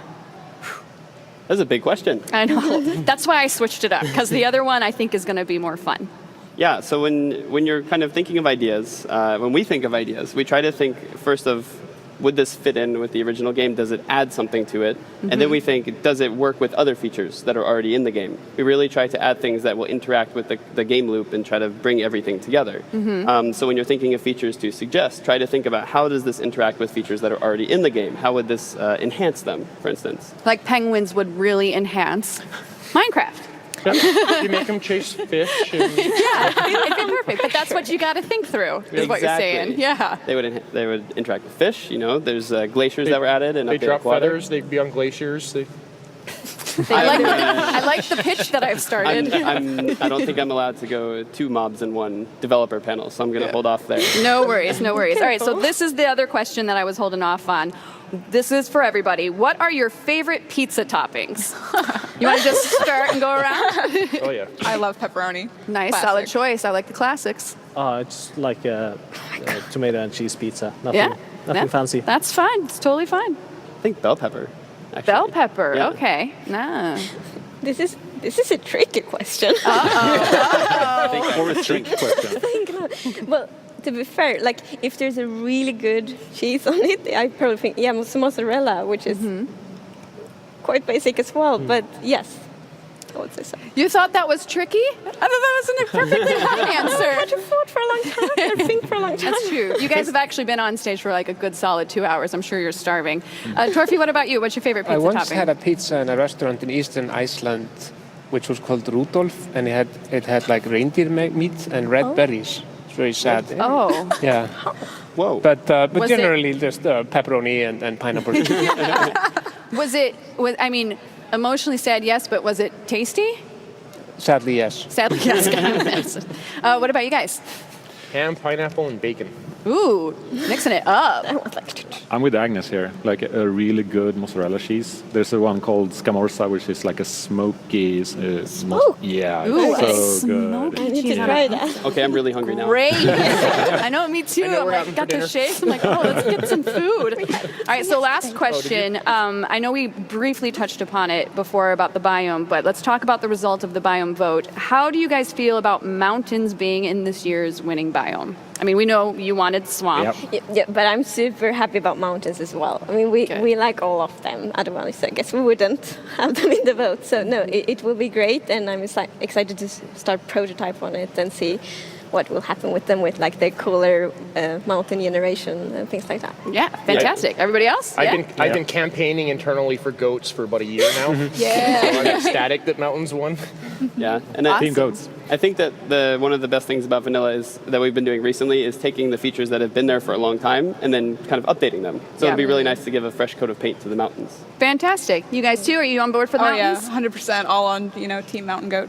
You're like, I'm in a dungeon. I don't. Yeah, I think it'll be good. I'm a little bit sad about not seeing the frog, but The frog was cute. You will. All right, that's a solid Yes. point. The frog was super adorable. Well, thank you guys so much for joining me, and congrats again on such an excellent show. You did an amazing job up there, and I'm looking forward to seeing the new updates.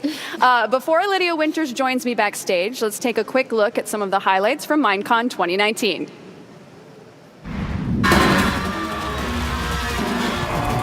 Hi, craft team. Particles and growing the crop. Toby, coming.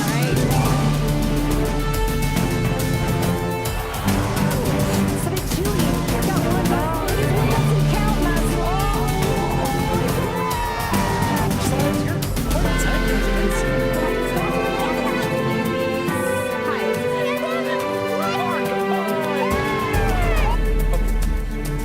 Rock platform team. Flower. Or place a torch. Yep.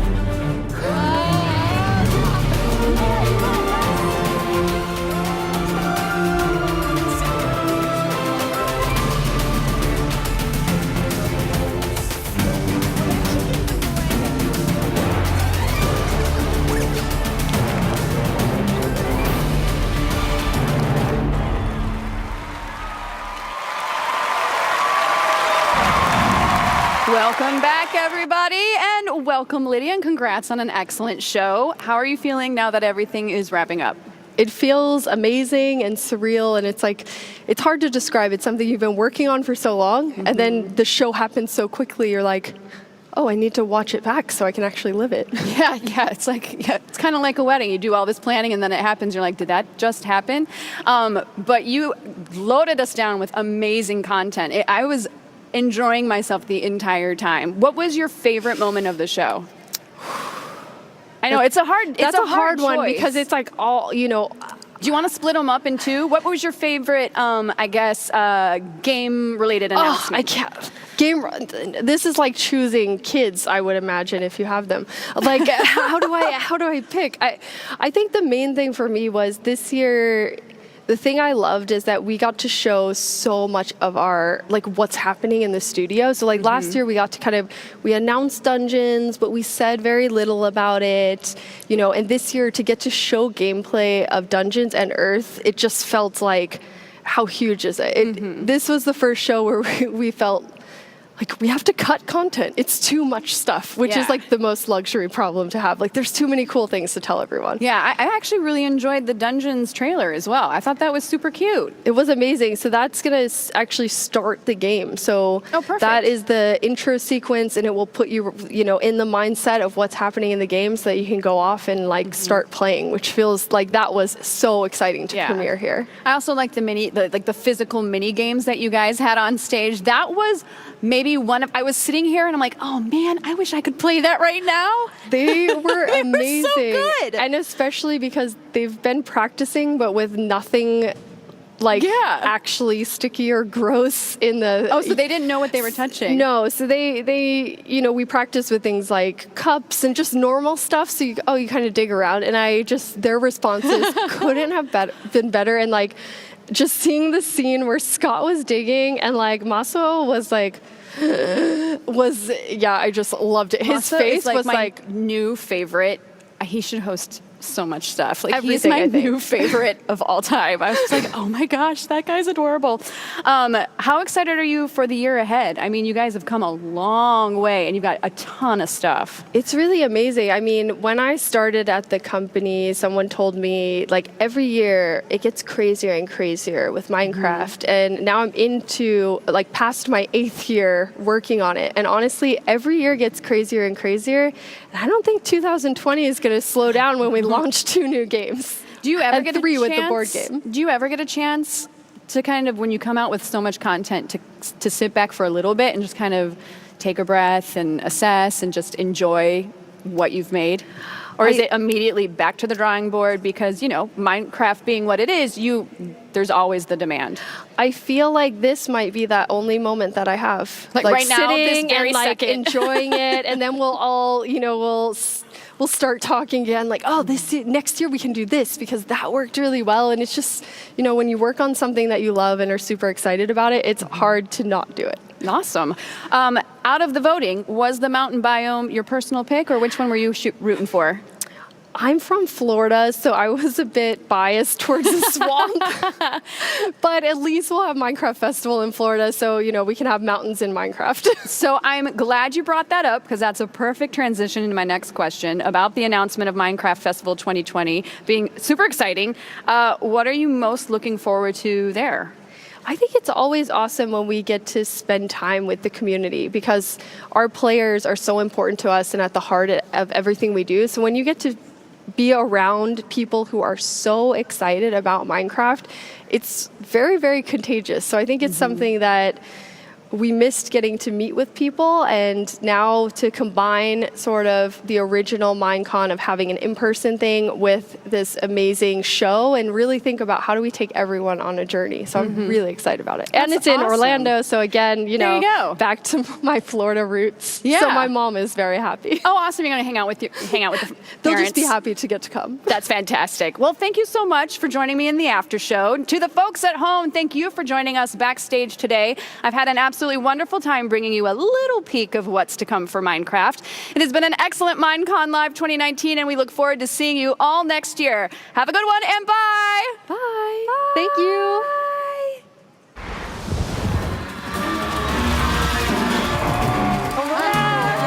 Minecraft team.